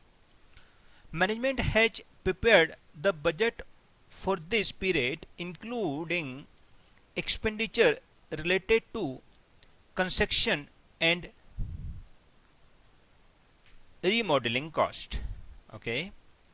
Salary of staff who will be prepared the store before its opening and related utility cost. What will be the treatment of such expenditure? ये देखो फ्रेंड्स, अब क्वेश्चन आता है कि हमने 3 महीने जो रेनोवेशन कराना है उसके कॉस्ट की बात कर रहा है कि उसके अलावा कॉस्ट की बात कर रहा है. ये तो भाई साहब उसके अलावा कॉस्ट की बात कर रहे हैं. आप देखो क्या बोलता है. Entity A which operates a major chain of supermarket has acquired a new store of location. ठीक है. The new location require significant renovation expenditure. ठीक है. Management expect that the renovation will last for 3 months during which the supermarket will close. यहां तक कोई तकलीफ नहीं है. आगे सेकंड पैरा में management has prepared the budget for this period including, वो बजट जो बनाया है उसमें जो खर्चा होने वाला है वो तो है ही. इंक्लूडिंग क्या लिखा है. Expenditure relating to the construction and remodelling cost, वो तो चलेगा. Salary of staff who will be prepared the store before its opening, मतलब जो स्टाफ है जिसको अपन को जब ओपन करना होगा तब अंदर उसमें सामान वामान जमाएगा, अच्छे से स्टोर होगा. ऐसा थोड़ी होता है आपने बिल्डिंग बना के रेडी कर लिया अलग बात है, बट अंदर तो सामान स्टाफ बढ़िया से मेंटेन करेगा ना. तो वो हमारा स्टाफ की कॉस्ट की बात कर रहा है. एंड रिलेटिंग यूटिलिटी कॉस्ट, उससे रिलेटेड जो कॉस्ट आएगी उस कॉस्ट को क्या करना चाहिए. तो फ्रेंड्स क्या करना चाहिए ऐसी कॉस्ट का बताइए. तो construction cost and remodelling cost, इसको तो कैपिटलाइज करना चाहिए, उसमें तो कोई दूसरी राय नहीं है. 3 महीने लगने वाला है. लेकिन salary to staff who will be prepared for store before its opening, ये मेरे को कॉस्ट ऐसी लग रही है जो कॉस्ट हम रेगुलर स्टाफ को देते हैं. जैसे कि स्टोर है तो उसके अंदर स्टाफ रखना पड़ेगा. स्टाफ है तो वो क्या करेगा, सारे जो सामान है उसको बराबर से जमाएगा, जैसे दुकान में हम जमाते हैं सामान को, तो वो सामान जमाने का जो खर्चा है वो थोड़ी कैपिटलाइज कर सकते हैं, वो तो आपका रेगुलर एक्टिविटी हो गया। Very good. तो यूटिलिटी के लिए जो खर्चा हुआ है उसको जमाने का, सामान उठाने का, रखने का, वो खर्चा कैपिटलाइज नहीं करना चाहिए, लेकिन कंस्ट्रक्शन एंड रिनोवेशन खर्चा वी कैन कैपिटलाइज। बराबर है। और बात का अपन थोड़ा सा ऐसा भी लिख सकते हैं कंट्रोवर्सी में डाल के, अगर आपको लगता है कि जो सैलरी है स्टाफ की, वो स्टाफ उस पर्टिकुलर लोगों में से ही है जो कंस्ट्रक्शन काम कर रहे थे, या वो उन कंस्ट्रक्शन कांट के अपना कॉस्ट के पार्ट ऑफ कॉन्ट्रैक्ट में हमने दे के रखा हुआ है, तो अगर ऐसी कुछ कॉस्ट होगी तो हम बोल सकते हैं कि नहीं, उसको भी लिया जा सकता है, लेकिन ऐसा कुछ कॉस्ट दिया हो क्लियर तो। ठीक है। सोल्यूशन, क्या सोल्यूशन बोला है? Management should capitalise the cost of construction and remodelling the supermarket because they are necessary to bring the store of the condition necessary for it for the capable to opening in the manner intended by management। बिल्कुल सही बात है। अब हम अपने system से लिखेंगे, लेकिन ये हमने ऐसे ही क्वेश्चन का आंसर पढ़ लेते, क्योंकि सिस्टम तो वही हमारा, पहले हमको एक्सप्लेनेशन लिखना है सारा हमने जो सीख के रखा हुआ है, याद है ना, फिर हमको प्रेजेंट क्वेश्चन के बारे में लिखना है, फिर हमको ये कंक्लूजन लिखना है। ये भाई सब लोगों ने कंक्लूजन के साथ ही चालू किया है, वो कुछ भी कर सकते हैं, उनके पास पावर है। ठीक है। The supermarket cannot be opened without incurring the remodeling expenditure, and trust of expenditure should be considered part of the assets. However, आगे, if the cost of salary, utilities and storage of goods are in the nature of operating expenditure that would be incurred if the supermarket was open, then these costs are not necessary to bring the store to be condition necessary for it to be capitalized of the operating in the manner intended by the management and should be expensed। Means friends simple उसने बोला है कि अगर वो जो मैंने बोला ना कि जैसे अपन को कंट्रोवर्सी वाला आंसर भी दे देना है, तो उसने क्या किया है, अपन को ये बोला है कि जो सैलरी जो स्टाफ को सब देनी है वो सब रेगुलर ऑपरेटिंग खर्चे के पार्ट अगर होते हैं तो उनको हमको एक्सपेंडिचर मानना चाहिए, लेकिन जो कंस्ट्रक्शन का खर्चा है और रिमॉडलिंग का जो खर्चा है वो 100% हमको कैपिटलाइज करना चाहिए। बराबर है। सो जो बात हम बोल रहे हैं वैसे उन्होंने बोला है, हमको थोड़ा सिस्टमेटिक वे में लिखना है कि जो रिकंस्ट्रक्शन रिमॉडलिंग खर्चा है उसको तो हम कैपिटलाइज करेंगे, उसमें तो कोई प्रॉब्लम नहीं है। सेकंड खाली इतनी प्रॉब्लम है कि हम लोगों को क्या करना है, कहीं ना कहीं इस चीज को इंक्लूड करना है जिससे वो कॉस्ट इसके अंदर आ जाए, यानी ऐसी कोई कॉस्ट जो हमने ऑपरेटिंग के लेवल पे खर्चा किया है, जैसे कि स्टाफ जो है वो स्टोर को जमाएगा, अच्छे से दिखाएगा, सामान को एक दूसरे जगह से उठाएगा, तो वो चीज़ों को हमको कॉस्ट को इंक्लूड ऑपरेटिंग एक्सपेंस मानना चाहिए, ना कि वो कॉस्ट हमको इसका पार्ट मानना चाहिए। ठीक है। Okay, next illustration. ये सब आंसर आप लिख सकते हो अपने हिसाब से, जैसे मैंने बोला 3 स्टेप, वो अपने हिसाब से आप आंसर लिख सकते हो। Operating cost incurred in the startup period, okay, and measurement part has a soft opening to the public to trial run its attraction. Tickets are sold at a 50% discount during this period, and the operating capacity is 80%. The official opening day of the measurement park is 3 months later. ठीक है। Management claim that the soft opening is a trial run necessary for the measurement of a park to be in the condition capable for operating in the intended manner. Accordingly, the net operating cost incurred should be capitalized. Comment. तो friends क्या बोला है उन्होंने, उसके हिसाब से बताइए क्या आंसर होना चाहिए। बोलिए फ्रेंड्स, तो क्या होगा? यस, ये हमारे एज ए इनिशियल कॉस्ट हो जाती है। तो हमने क्या किया है क्वेश्चन में, वो बोलता है कि हमने डिस्काउंट ऑफर किया, किनके लिए, कि हम स्टार्टिंग कर रहे थे स्टोर, तो हमने बोला जो भी हमारा सपोज जो भी काम है, तो हम लोग ने टिकट पे 50% ऑफ दे दिया, क्योंकि हमको एक जस्ट ट्रायल करके देखना था। तो एक टाइप का एडवर्टाइजमेंट खर्चा हो गया, या आप बोल सकते हो इनॉग्रेशन खर्चा हो गया, बराबर ना। हमने लिखा था एक्सेप्शन में, आपको याद होगा कि सारी कॉस्ट लेनी चाहिए, लेकिन ऐसी कोई खर्चा जो हम एडवर्टाइजमेंट के लिए कर रहे हैं उसको अप्लाई नहीं कर सकते। ऐसा कोई खर्चा जो हम इनॉग्रेशन के लिए कर रहे हैं उसको हम अप्लाई नहीं कर सकते। तो यहां पर वही बात आती है कि हम ऐसे खर्चे को अप्लाई नहीं करेंगे। Okay okay, so friends, how to show it, कैसे दिखाएंगे इसको। तो एक बार मैं बोलता हूं इसका आंसर, थोड़ा सा अच्छा आंसर है, एक बार लिखिए आप लोग।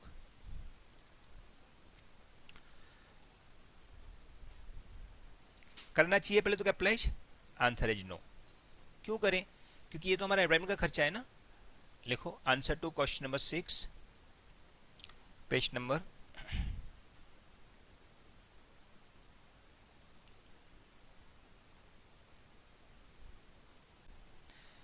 'As per AS10 PP saying that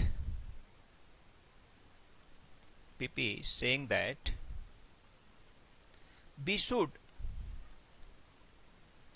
capitalize all cost till assets get ready to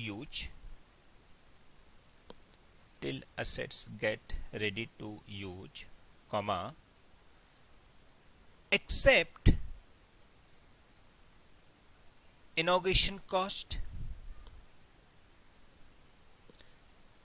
startup period cost like discount / advertisement, whether it is related to the business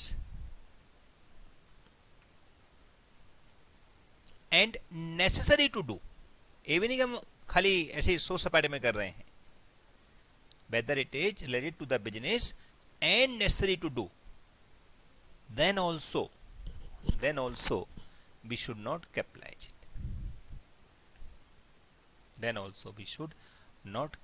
it, बराबर। नेक्स्ट लाइन से, therefore in present case, क्या नाम है company का, a measurement park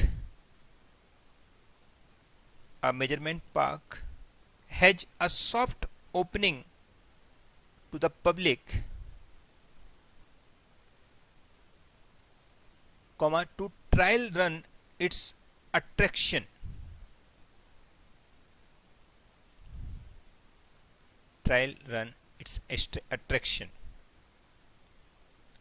tickets are sold at 50% price,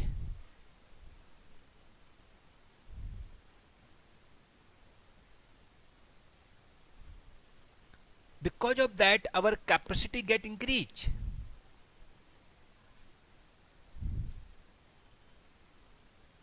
of sale।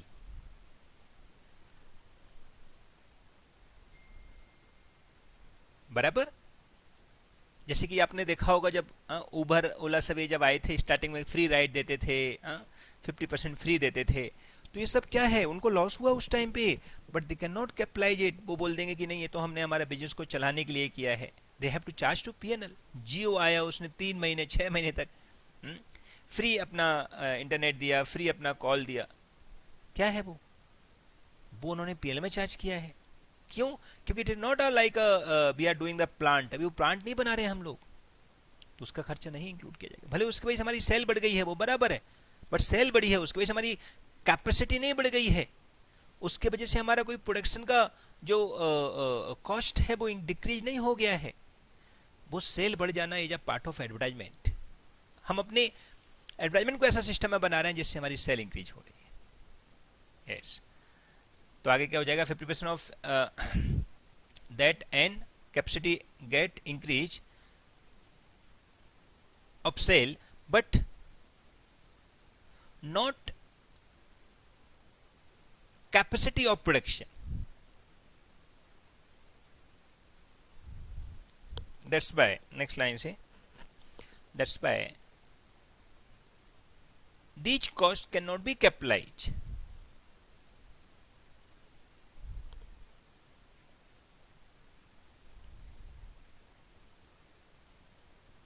as it is in operating cost nature.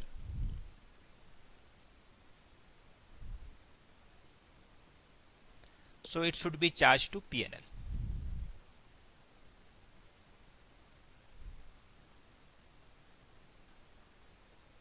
Right?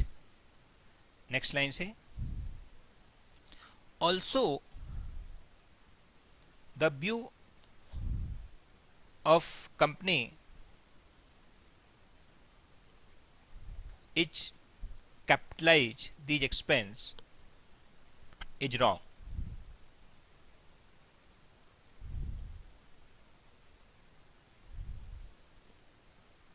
The net operating income, next line say, the net operating cost, not income, the net operating cost should not be capitalized, but should be not capitalized, but should be recognized in statement of profit and loss, but should be recognized in the statement of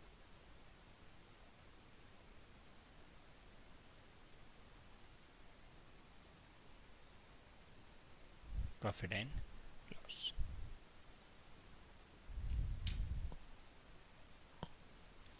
understood?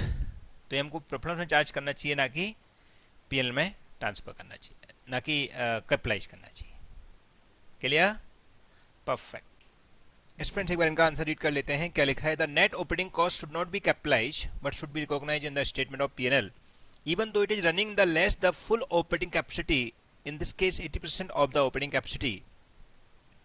There is sufficient evidence that the measurement park of the capable of operating in the manner intended by the management. Therefore, these costs are specific to the startup cost and therefore should be expenses each as incurred. तो expense मानना चाहिए उसको, बराबर बात है, ना कि हमारा कुछ इंक्रीमेंट मानना, कैपिटलाइज करना चाहिए. Okay, let's next see question number 7. क्या बोलता है? Entity exchange surplus land with a book value of 10 lakh, okay, from cash of ₹20 lakhs, राइट, and plant and machinery valued at 25 lakhs. Okay, so entity I exchange surplus land with a book value of 10 lakh for cash of ₹20 lakh and plant and machinery value ₹25 lakhs. ये हमारे पास extra पड़ा हुआ है, ठीक है. What will be the measurement of cost of the assets received? बस, तो assets received जो हुई है उसकी कॉस्ट क्या मानी जाएगी, बताइए. तो फ्रेंड्स वो इनडायरेक्टली क्या बोलना चाह रहा है कि हमने एक्सचेंज किया है लैंड को जिसकी बुक वैल्यू 10 लाख की थी हमारी बुक में, और उसके बदले हमने सामने वाले से 20 लाख तो कैश लिए और 25 लाख का हमने उसे प्लांट मशीनरी लिया. मतलब ये हुआ कि 20 लाख का लोन है, 20 लाख कैश लिया और 25 लाख का प्लांट लिया एक लैंड को बेचने के बदले, जिसका बुक वैल्यू 10 लाख का है. बुक वैल्यू से क्या फर्क पड़ता है, उसका फेयर वैल्यू तो ज्यादा का होगा ना, तो हमको उसको फेयर वैल्यू पे सेल किया है सामने वाले ने. किस पे सेल किया है? फेयर वैल्यू पे. तो फेयर वैल्यू कितना है उसका, कितना होगा टोटल का कॉस्ट, यानी कि 25 लाख प्लस 20 लाख 45 लाख का होगा. लेकिन उससे भी क्या फर्क पड़ता है, हमको पूछा क्या उसने, what will be the major cost of the assets received. Receive वाले के यहाँ पे कितना रिकॉर्ड करना है, तो उसने क्या रिसीव किया है, उसने प्लांट मशीनरी रिसीव किया है. कितने का रिसीव किया, 25 लाख का, तो 25 लाख का रिकॉर्ड करना चाहिए, उसमें कौन सी बड़ी बात है, बराबर है. तो ये भी जनरल वे क्वेश्चन हो गया कि हमने कोई लैंड बेचा, यानी कि लैंड एक्सचेंज के लिए बेचा जिसमें कैश मिला 20 लाख का, प्लांट मिला 25 लाख का, तो ओवरऑल 45 लाख की हमको चीजें मिली हैं. तो जो बेच रहा है लैंड को या एक्सचेंज कर रहा है लैंड को, उसके यहां पर लैंड जाएगा और प्लांट मशीनरी आएगा, बराबर. और जो प्लांट मशीनरी रिसीव कर रहा है उसके हम प्लांट मशीनरी रिसीव होगा, अपना प्लांट मशीनरी जो दे रहा है उसके यहां से प्लांट मशीनरी जाएगा और लैंड आ जाएगा, राइट. Very good. तो हम क्या बोलेंगे, असेट रिसीव वाले के यहाँ पे जिसके यहाँ प्लांट मिला उसको 25 लाख की वैल्यू दिखाना है, और जिसको लैंड मिला है उसको 45 लाख की वैल्यू दिखाना है, क्योंकि दोनों को रिसीव हुआ ना, एक को प्लांट रिसीव हुआ, एक को लैंड बिल्डिंग रिसीव हुआ, लैंड अकेला बिल्डिंग नहीं। तो उस लैंड को उसकी वैल्यू दिखानी है 45 लाख की, और प्लांट की वैल्यू दिखानी है उसको 25 लाख की। 25 लाख किसको दिखेगा? जिसने प्लांट रिसीव किया है, जिसने लैंड बेचा है। और जिसने लैंड रिसीव किया है उसके लिए फेयर वैल्यू कितना माना जाएगा? 45 लाख। कैसे 45 लाख? उसको 20 लाख कैश मिला और 25 लाख का प्लांट मिला, ठीक है, या देना पड़ा उसको। बेसिकली जिसने लैंड रिसीव किया उसको 20 लाख कैश देना पड़ा और 25 लाख का प्लांट मशीनरी देना पड़ा, ठीक। देखते हैं ना आंसर क्या लिखा है। Since the transaction is commercial has commercial substance, the plant and machinery should be recognized as 25 lakh, which is equal to the fair value of land 45 lakh less cash value of 20 lakh। उसने खाली plant के बारे में बोला है, बराबर ना, land के बारे में नहीं बोला है, ठीक है, ओके। सो इनडायरेक्टली ये कितना हो गया? 45 लाख पे हमको रिकॉर्ड करना चाहिए, राइट। इवन फ्रेंड्स, जो प्रॉपर्टी प्लांट इक्विपमेंट होता है उसके अंदर लैंड को एक्सक्लूड कर रखा है, जबकि इंडियस भी है इसका एक, आपको पता हो तो इंडियस 16, उसके अंदर उन्होंने लैंड को भी लेके रखा हुआ है, बराबर है। सो ये इंडियस 16 के हिसाब से लैंड के साथ कंपेयर करके हम इसको ले सकते हैं। तो 45 लाख को हमको लैंड में दिखाना चाहिए जिसने लैंड रिसीव किया है, और प्लांट एंड मशीनरी को 25 लाख का दिखाना चाहिए जिसने प्लांट मशीनरी रिसीव किया है, ठीक है, okay. Next, question number 8. Entity exchange car X with a book value of 13 lakh and a fair value 13 lakh 25,000 for cash of 15,000 or only 15,000, and car buy which has a fair value of 13 lakh 10,000. Very good. माने car के बदले car ही लिया है। Suppose आपके पास है car Mercedes, आपको चाहिए BMW, तो आपने क्या किया? मर्सिडीज को किसी और को दे दिया, उससे बोला भाई तेरी BMW मेरे को दे दे दो। तो BMW अभी आप चलाते हो और मर्सिडीज वो चलाएगा, और प्लस कैश भी दे दिया सामने वाले ने। तो ऐसे मिलके उनका प्राइस नक्की हुआ कि एक एक्स कार देगा जिसका बुक वैल्यू 13 लाख का लेकिन फेयर वैल्यू 1325 का है, उसके बदले बाय जो है अपनी कार देगा एंड 75,000 कैश देगा। 70,000 नहीं 15,000, तो ओवरऑल 1325 हो जाएगा, ठीक है। द ट्रांजेक्शन टेक्स प्लेस, नहीं, transaction lacks commercial substantial as a company cash flow are not expected to change as a result of the exchange. It is the same position as it was before the transaction. same position है, ऐसा बोलते हैं। What will be the major cost of assets received? तो receive दोनों को हो रही है, एक को कार एक के यहाँ से जा रही है, एक के यहाँ से रिसीव हो रही है, दूसरे वाले के यहाँ से जा रही है, एक दूसरे का रिसीव हो रही है। तो इंडायरेक्टली देखा जाए तो कार जो है वो हमको रिकॉर्ड करना चाहिए, बाय कार को रिकॉर्ड करना चाहिए उसका फेयर वैल्यू 13,10,000, और एक्स कार को रिकॉर्ड करना चाहिए फेयर वैल्यू 13,25,000। रिसीवर के यहाँ करना है, देने वाले के यहाँ नहीं। तो फ्रेंड्स, इसके आंसर में हमको एक थोड़ा सा एक नया पार्ट आ रहा है, वो है कमर्शियल सब्सटेंस। तो नोट लिखो ये कमर्शियल सब्सटेंस के ऊपर। कमर्शियल सब्सटेंट होता क्या है? तो देखो, जब भी कोई एक्सचेंज होता है ना, हम लोगों को उसको फेयर वैल्यू पे दिखाना चाहिए अगर वो कमर्शियल सब्सटेंस है तो, राइट। तो एक हेडिंग लिखो, commercial substance slash exchange of PPE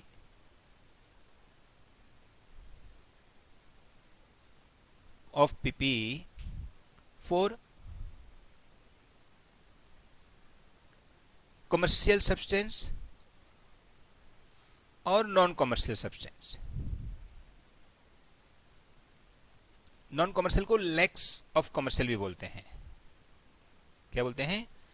lakhs commercial substance.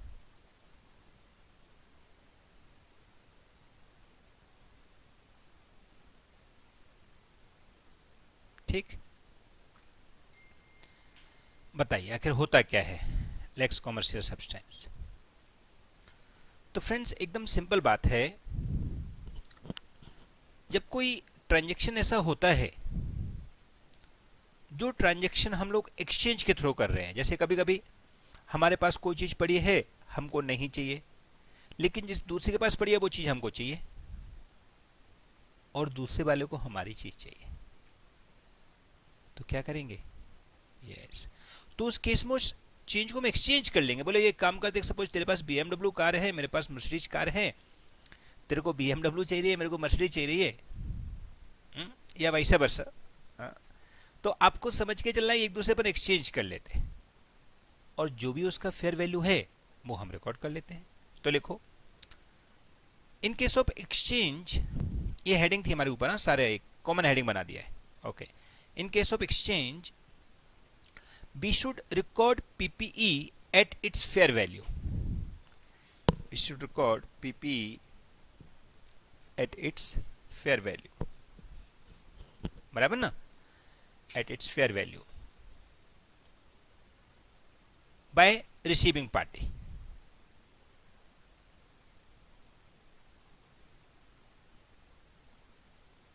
But subject to the transaction is commercial substance. But subject to the transaction is commercial substance, which means this transaction is between two commercial party,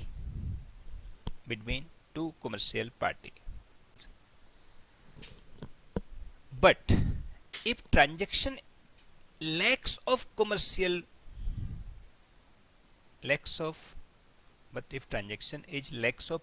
substance, मतलब commercial substance नहीं है उसमें, जैसे दोस्त दोस्तों में पन्ने कर लिया, then it should be recorded at book value, fair value पे नहीं करेंगे, then it should be recorded at book value. बराबर, माने अगर आपने कोई lacks of commercial substance transaction किया है जिसमें कॉमर्शियल नहीं है, तो उसको हमको किस पे दिखाना चाहिए? At book value. और बुक वैल्यू में कुछ चेंज हो गया है तो उसको माइनस कर देंगे। बराबर, लिखो for example illustration number 8 page number 3.78 जो मैं अभी रीड किया है, राइट। चलो एक बार उसको करते हैं, पहले क्वेश्चन को क्या बोला है उसने, एक बार क्वेश्चन फिर से पढ़ लें जरा। Entity in exchange of car x with a book value of 13 lakh, माने हमारी जो एक्स कार है उसकी 13 लाख की बुक वैल्यू है, and a fair value is 13,25,000, ठीक है। फॉर कैश ऑफ 15,000 वो कैश देगा हमारे लिए, and car of by which has a fair value 13,10,000, उसका बुक वैल्यू नहीं दिया, उसका फेयर वैल्यू दिया है बाय का 13,10,000 का। The transaction lakhs commercial substance, underline कर लीजिए, लैक्स कॉमर्शियल सब्सटेंस। इसका मतलब क्या हुआ कि वो ट्रांजेक्शन जो है उसमें लैक्स कॉमर्शियल सब्सटेंस है, तो उसको बुक वैल्यू पे रखना पड़ेगा। Okay, as a company cash flow are not expected to change as a result of the exchange, माने वो कैश दिखा जरूर रहे हैं 15,000 का, बट हो सकता है मतलब अपना कैश फ्लो पर नेट फैक्ट कुछ नहीं जाने वाला, ऐसा उसने बोला है। एनीवे कुछ भी मतलब हो सकता है उसका। It is in the same position as it was before the transaction, क्योंकि लैक्स ऑफ कमर्शियल ट्रांजैक्शन मतलब वो दोस्त दोस्ती है, कोई हमारा ट्रांजैक्शन हुआ नहीं है एक्चुअली, ये हम खाली एक्सचेंज कर रहे हैं। Okay, what will be the measurement cost of the assets received, तो एसेट्स रिसीव का मेजरमेंट एग्रीमेंट क्या होना चाहिए? तो जिसका बुक वैल्यू हम बुक वैल्यू पे रखेंगे तो 13 लाख का 13 लाख ही रहना चाहिए, लेकिन 15,000 उसने कैश दे दिया है तो उतना माइनस कर दीजिए, तो 13 लाख माइनस 15,000 यानी कि 12,85,000 पे उस वैल्यू को रिकॉर्ड करना चाहिए। Okay okay, so note down. As per AS 10 answer to question number लिख देना एक बार। हाँ good, answer to question number, ठीक है, अंडरलाइन कर दो इसको ही, फॉर एग्जाम्पल लिखा है ना उसी को अंडरलाइन कर दो, आप इसी का आंसर कर रहे हैं, ठीक है। H per AS 10 PP saying that we should recognize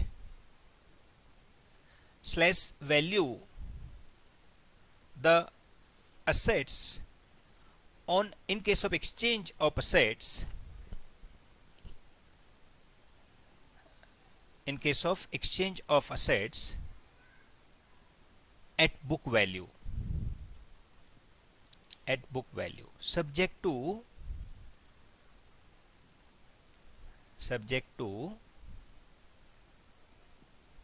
if it is lacks of commercial substance थोड़ा बड़ा बनाना है तो हम ऊपर लिखा है वैसा लिख सकते हैं। हमने लिखा कॉमर्शियल सब्सटेंस के ऊपर पूरा बहुत सारा डिटेल लिखा है ना, वो पूरा लिख सकते हैं, राइट। नेक्स्ट लाइन से in present case they had incurred some cost, नहीं they had exchange not incurred, they had exchange the assets X with assets by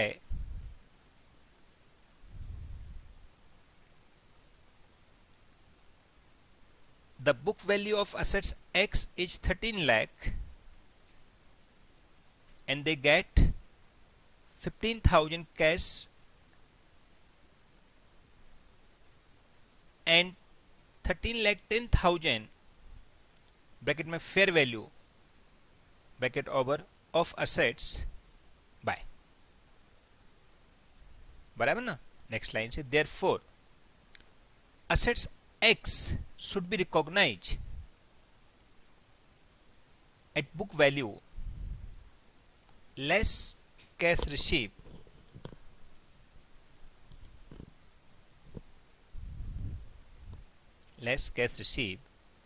as it's a lacks of commercial substance as its lacks of commercial substance.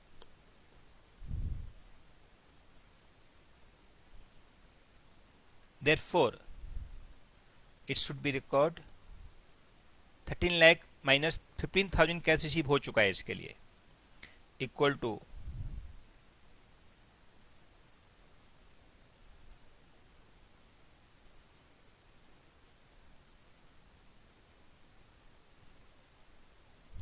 Car by should be record at 1285, बराबर।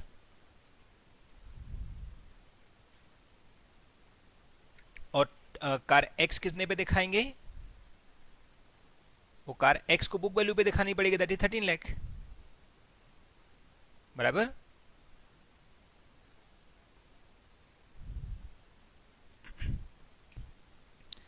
तो friends इसका मतलब क्या हो रहा है कि जो x है उसके यहां पे कार बाय पहुंच गई है, तो कार बाय पहुंच गई है तो कार बाय की वैल्यू कितना मानेगा, अपने यहां पे बुक वैल्यू 13 लाख माइनस 15,000 12,85,000 वो कार बाय की वैल्यू हो गई। और जो बाय है उसके यहां पे कार x पहुंच गई है और x की बुक वैल्यू तुमको पहले से ही पता है कितनी है 13 लाख की, तो x की वैल्यू 13 लाख की रहेगी। आप बोलोगे सर बाय की वैल्यू बुक वैल्यू होनी चाहिए ना, बिल्कुल होनी चाहिए, लेकिन बाय की बुक वैल्यू कितनी है हमको पता ही नहीं है, समझा। तो हम बाय की बुक वैल्यू कितनी मानेंगे, जितना एक्स का वैल्यू है बुक वैल्यू, जैसे हमने लिखा है एक्स का book value less cash receive, समझ आया। यानी कि book value of X that is 13 lakh less 15,000 should be recognise as a value of assets by, क्योंकि बाय की बुक वैल्यू पता ही नहीं है। Okay yes. तो फ्रेंड्स रिवैल्यूएशन होता क्या है, सबसे पहले तो देखो सिंपल बात है, रिवैल्यूएशन मतलब जब हम कोई असेट्स को इंक्रीज डिक्रीज करते हैं उसको रिवैल्यूएशन बोलते हैं। अब अगर इंक्रीज डिक्रीज हो रहा है तो रिवैल्यूएशन है, अगर डिक्रीज ही हो रहा है हमेशा तो उसको इम्पेयरमेंट भी बोलते हैं, वो भी हमारा एक एएस होता है। लेकिन इंक्रीज डिक्रीज हुआ तो क्या करेंगे, सिंपल, इंक्रीज हुआ तो फायदा है, लेकिन फायदा पीनल मत डालो इमीडिएटली, थोड़े टाइम के लिए संभाल के रखेंगे। कैसे संभाल के रखेंगे, रिवैल्यूएशन सरप्लस में या रिवैल्यूएशन रिजर्व में। और अगर डिक्रीज हुआ है तो बोले इमीडिएटली पीएल में चार्ज कर लो, क्योंकि नुकसान है ना, क्यों संभाल के रखने का, पीएल में चार्ज कर दो। ये तो रहा फर्स्ट टाइम रिवैल्यूएशन। लेकिन ये भी हो सकता है कि चलो पहले रिवैल्यूएशन हुआ, अपवर्ड इंक्रीज हुआ, या पहले डिक्रीज हुआ, ठीक, इंक्रीज हुआ तो क्या करेंगे हम लोग, रिवैल्यूएशन सरप्लस में रखेंगे, रिवैल्यूएशन रिजर्व बोल सकते हैं या सरप्लस बोल सकते हैं। डिक्रीज हुआ तो कहाँ रखेंगे, यस रिवैल्यूएशन, सॉरी पीएनएल में डाल देंगे इमीडिएटली। डिक्रीज हुआ ना, इसके लिए ये अपवर्ड रिवैल्यूएशन हुआ या डाउनवर्ड रिवैल्यूएशन हुआ, तो पीएनएल में चार्ज कर लेंगे, चार्ज टू पीएनएल। अब सब्सिक्वेंट सपोज इसके बाद सब्सिक्वेंट आगे फर्दर हो सकता है, वापस इंक्रीज हुआ या हो सकता है वापस डिक्रीज हुआ। अगर वापस इंक्रीज होगा तो डेफिनेटली रिवैल्यूएशन सरप्लस या रिजर्व, जो भी आप यूज करना चाहो, यहां पे भी सरप्लस यूज कर सकते हैं, वही रखेंगे कंटिन्यू। अगर डिक्रीज हो गया तो पहले रिवैल्यूएशन सरप्लस या रिजर्व से चार्ज करो, और उसके बाद अगर एक्स्ट्रा होता है तो charge to profit and loss. Subsequent की बात कर रहा हूं मैं। पहली बात, अगर अपन अपवर्ड रिवैल्यूएशन हुआ तो रिवैल्यूएशन रिजर्व बना दिया या रिवैल्यूएशन सरप्लस बना दिया, डिक्रीज हुआ तो पीएनएल में चार्ज कर लिया, खत्म। अब उसके आगे सपोज इंक्रीज होके वापस इंक्रीज हो गया आगे, तो रिवैल्यूएशन सरप्लस रिजर्व वापस बन जाएगा। और अगर डिक्रीज हो गया बाद में तो उसको पहले रिवैल्यूएशन रिजर्व बना के रखा है, वहां से एडजस्ट करो और उसके बाद में ऊपर नीचे करो बाकी का, गुड। अब डिक्रीज हुआ तो पीएनएल में चार्ज हो गया। सब्सिक्वेंट उसके बाद कुछ टाइम बाद सपोज वापस से डिक्रीज हो गया तो वापस से चार्ज टू पीएनएल। अब सपोज वापस से इंक्रीज हो गया, हो सकता है कि नहीं, अरे ऑफ कोर्स हो सकता है, पहले डिक्रीज हुआ फिर इंक्रीज हो गया, तो क्या करेंगे, यस, तो फिर हम पहले जो डिक्रीज बना के पीएनएल में चार्ज किया था उतना रिवर्स करेंगे पीएनएल अकाउंट में, बराबर। So reverse in PNL account equivalent to previous year decrement, जो प्रीवियस ईयर में डिक्रीज हुआ है उतना हम वापस रिवर्स करेंगे। और उसके अलावा एक्स्ट्रा इंक्रीज हुआ है, इसके अलावा after that will be maintained like a revaluation surplus। समझा कि नहीं, very good.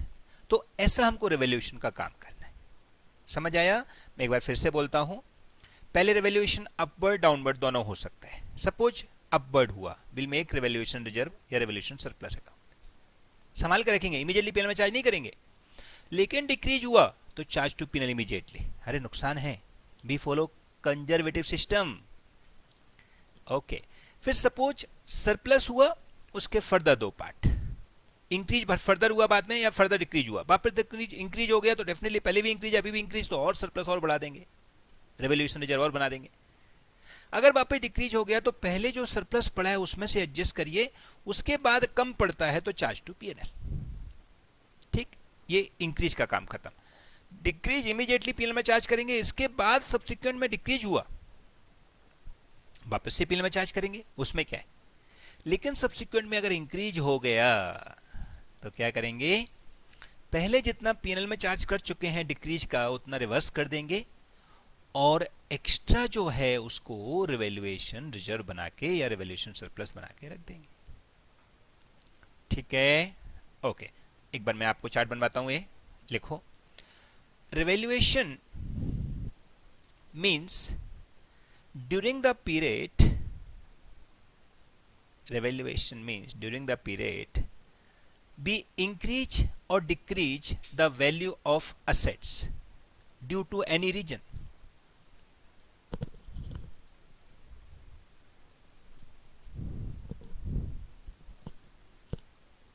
Then a stands saying the following treatment for this decrease or increase। क्या बोलता है, नीचे से लिखेंगे रिवैल्यूएशन। अब हम चार्ट बनाएंगे जैसा भी बनाया ना वैसा, हाँ लिखो रिवैल्यूएशन, दो हिस्से में बनाइए। सबसे पहले upward revaluation, increase, upward revaluation slash increase, और सेकेंड डाउनवर्ड रिवैल्यूएशन और डिक्रीज।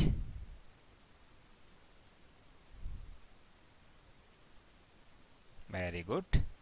अब अपवर्ड के नीचे एरो बना के लिखेंगे will be keep slash transfer in, will be keep slash transfer in, बोलो,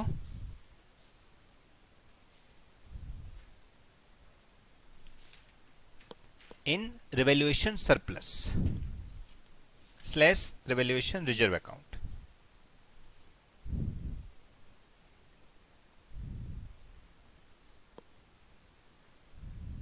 ठीक, डिक्रीज हुआ तो उसकी रिजर्व बना के लिख दो will charge to profit and loss as we follow conservative system, as we follow conservative system। बराबर, ओके। अब सेकेंड केस में, हाँ फर्स्ट केस में दोबारा लिखेंगे एरो बना के, सब्सिक्वेंट, एरो बनाओ पहले, सब्सिक्वेंट रिवैल्यूएशन माने एक रिवैल्यूएशन के बाद दूसरा रिवैल्यूएशन, सब्सिक्वेंट रिवैल्यूएशन। अब इसके वापस दो part, further increase,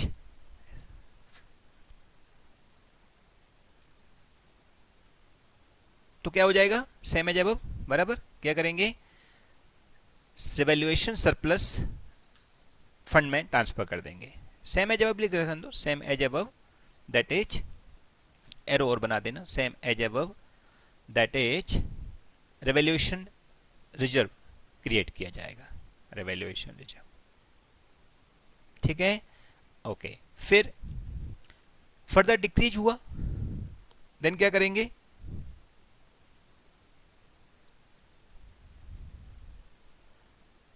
recognise in the P&L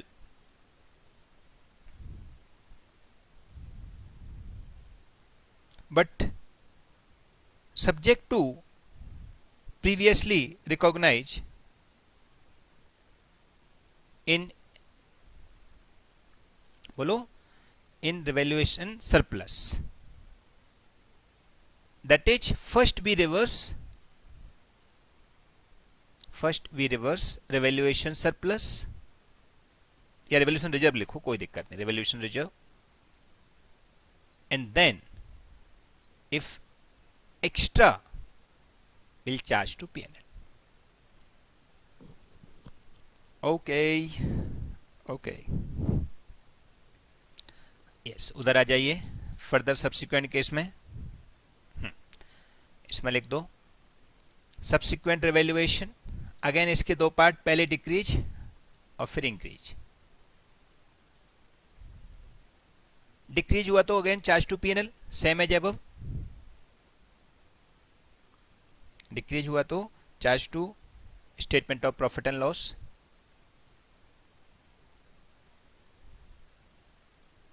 charge to statement of profit and loss. और अगर डिक्रीज हुआ तो फिर, हाँ इंक्रीज हुआ तो फिर क्या करेंगे, first adjust previous year reversal of profit and loss, reversal of profit and loss जितना हमने डाउनवर्ड रिवैल्यूएशन किया था, right. Then further will be adjusted, further will be adjusted नहीं, further will be keep as revaluation reserve, अगर उसके बाद भी बचा है तो, अंडरस्टूड ना, उसके बाद भी बचा है तो ही रिवैल्यूएशन रिजर्व में ट्रांसफर करेंगे, नहीं तो नहीं। Okay, okay, very good. तो this are system for your revaluation. Next नीचे नोट लगा दीजिए, depreciation on in case of revaluation, depreciation in case of revaluation क्या बोलेंगे, लिखो depreciation should be charge on net revalued amount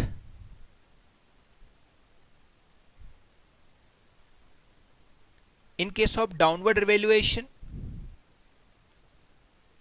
entire depreciation will be charged to P&L.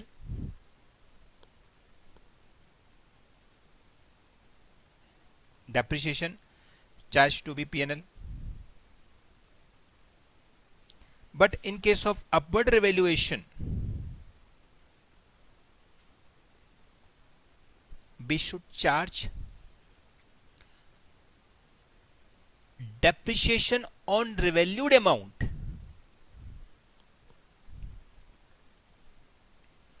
We should charge depreciation on revalued amount from, बोलो, revaluation reserve. लेकिन उतना ही, खाली जितना revaluation का increment हुआ है. सपोज 1 लाख का था, हमने 1,10,000 कर दिया, तो 10,000 का जो रिवैल्यूएशन हुआ है वो 10,000 के ऊपर will shown revaluation amount as revaluation reserve. ठीक है. और इसके अलावा जो होगा 1 लाख के ऊपर डेप्रिसिएशन वो हम रेगुलर लगाएंगे, बराबर. तो ओनली ऑन रिवैल्यूएशन असेट्स के ऊपर डेप्रिसिएशन उस पर लगाएंगे, राइट. नेक्स्ट लाइन से लिख दो. Normal depreciation can be charge by any of following method.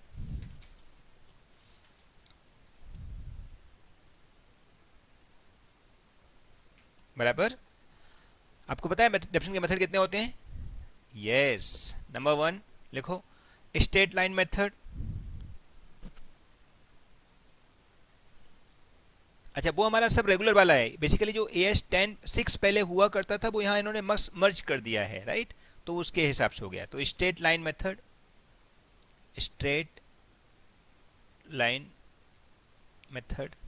Right.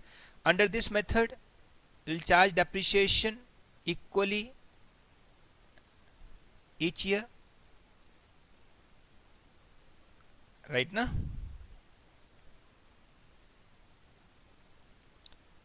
That is, एक फॉर्मूला होता है छोटा सा, आपको याद होगा. यस, कॉस्ट ऑफ असेट्स, नीचे से लिखो formula. Depreciation equal to, that is depreciation equal to cost of assets less scrap value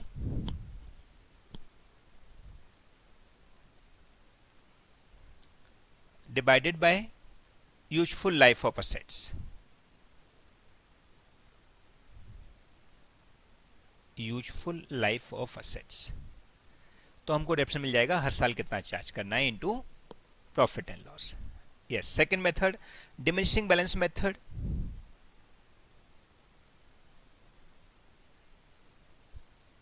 diminishing balance method बताएं. Yes, reducing balance method. इसमें लिखो, it's also known as written down value method. Here a depreciation will be charged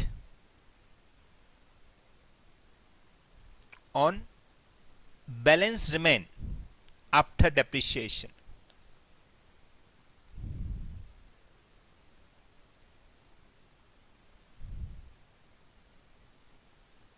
That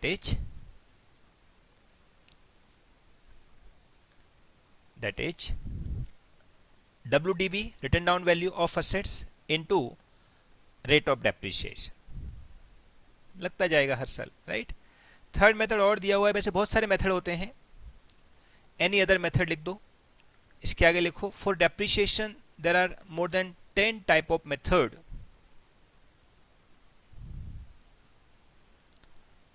more than 10 types of method आपने किए भी होंगे. Foundation में एक depreciation करके चैप्टर है ना तुम्हारे लिए, है कि नहीं?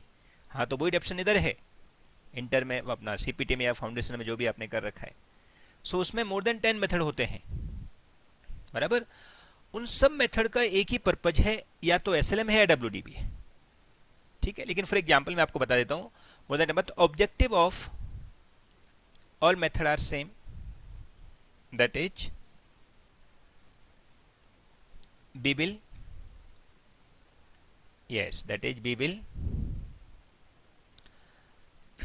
charge by either SLM or WDV.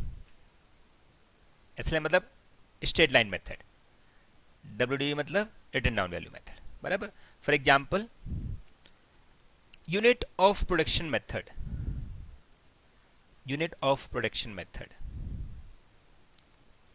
Under this method, we will charge depreciation on the basis of production of unit. On the basis of production of unit. ठीक है, सो वो प्रोडक्शन यूनिट बेस्ड मेथड हो जाता है. Okay, next line से. For accounting purpose we can follow general concept that we had already used in foundation CPT or in BCom or 12th.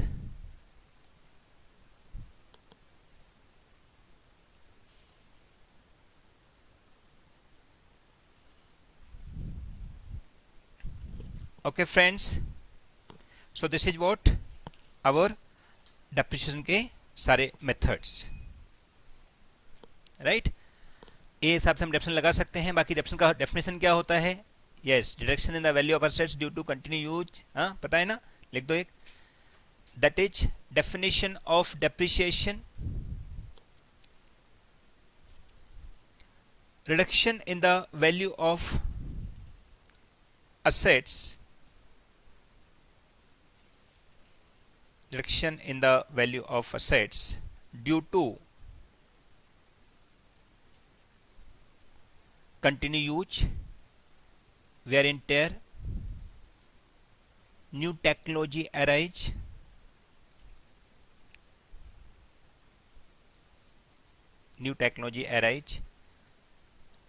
etc. is known as depreciation. ठीक. Okay, now friends, last heading disclosure.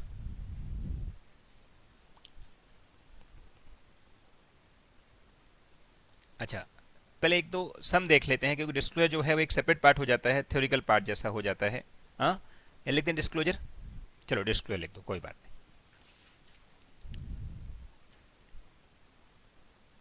इसमें लिखेंगे we should disclose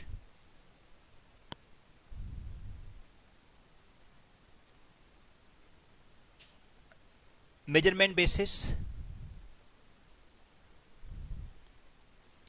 depreciation method, useful life of assets,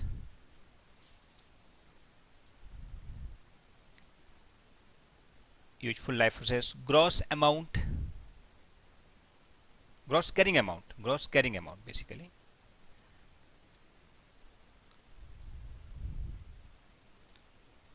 and any materiality effect which need to be disclosed.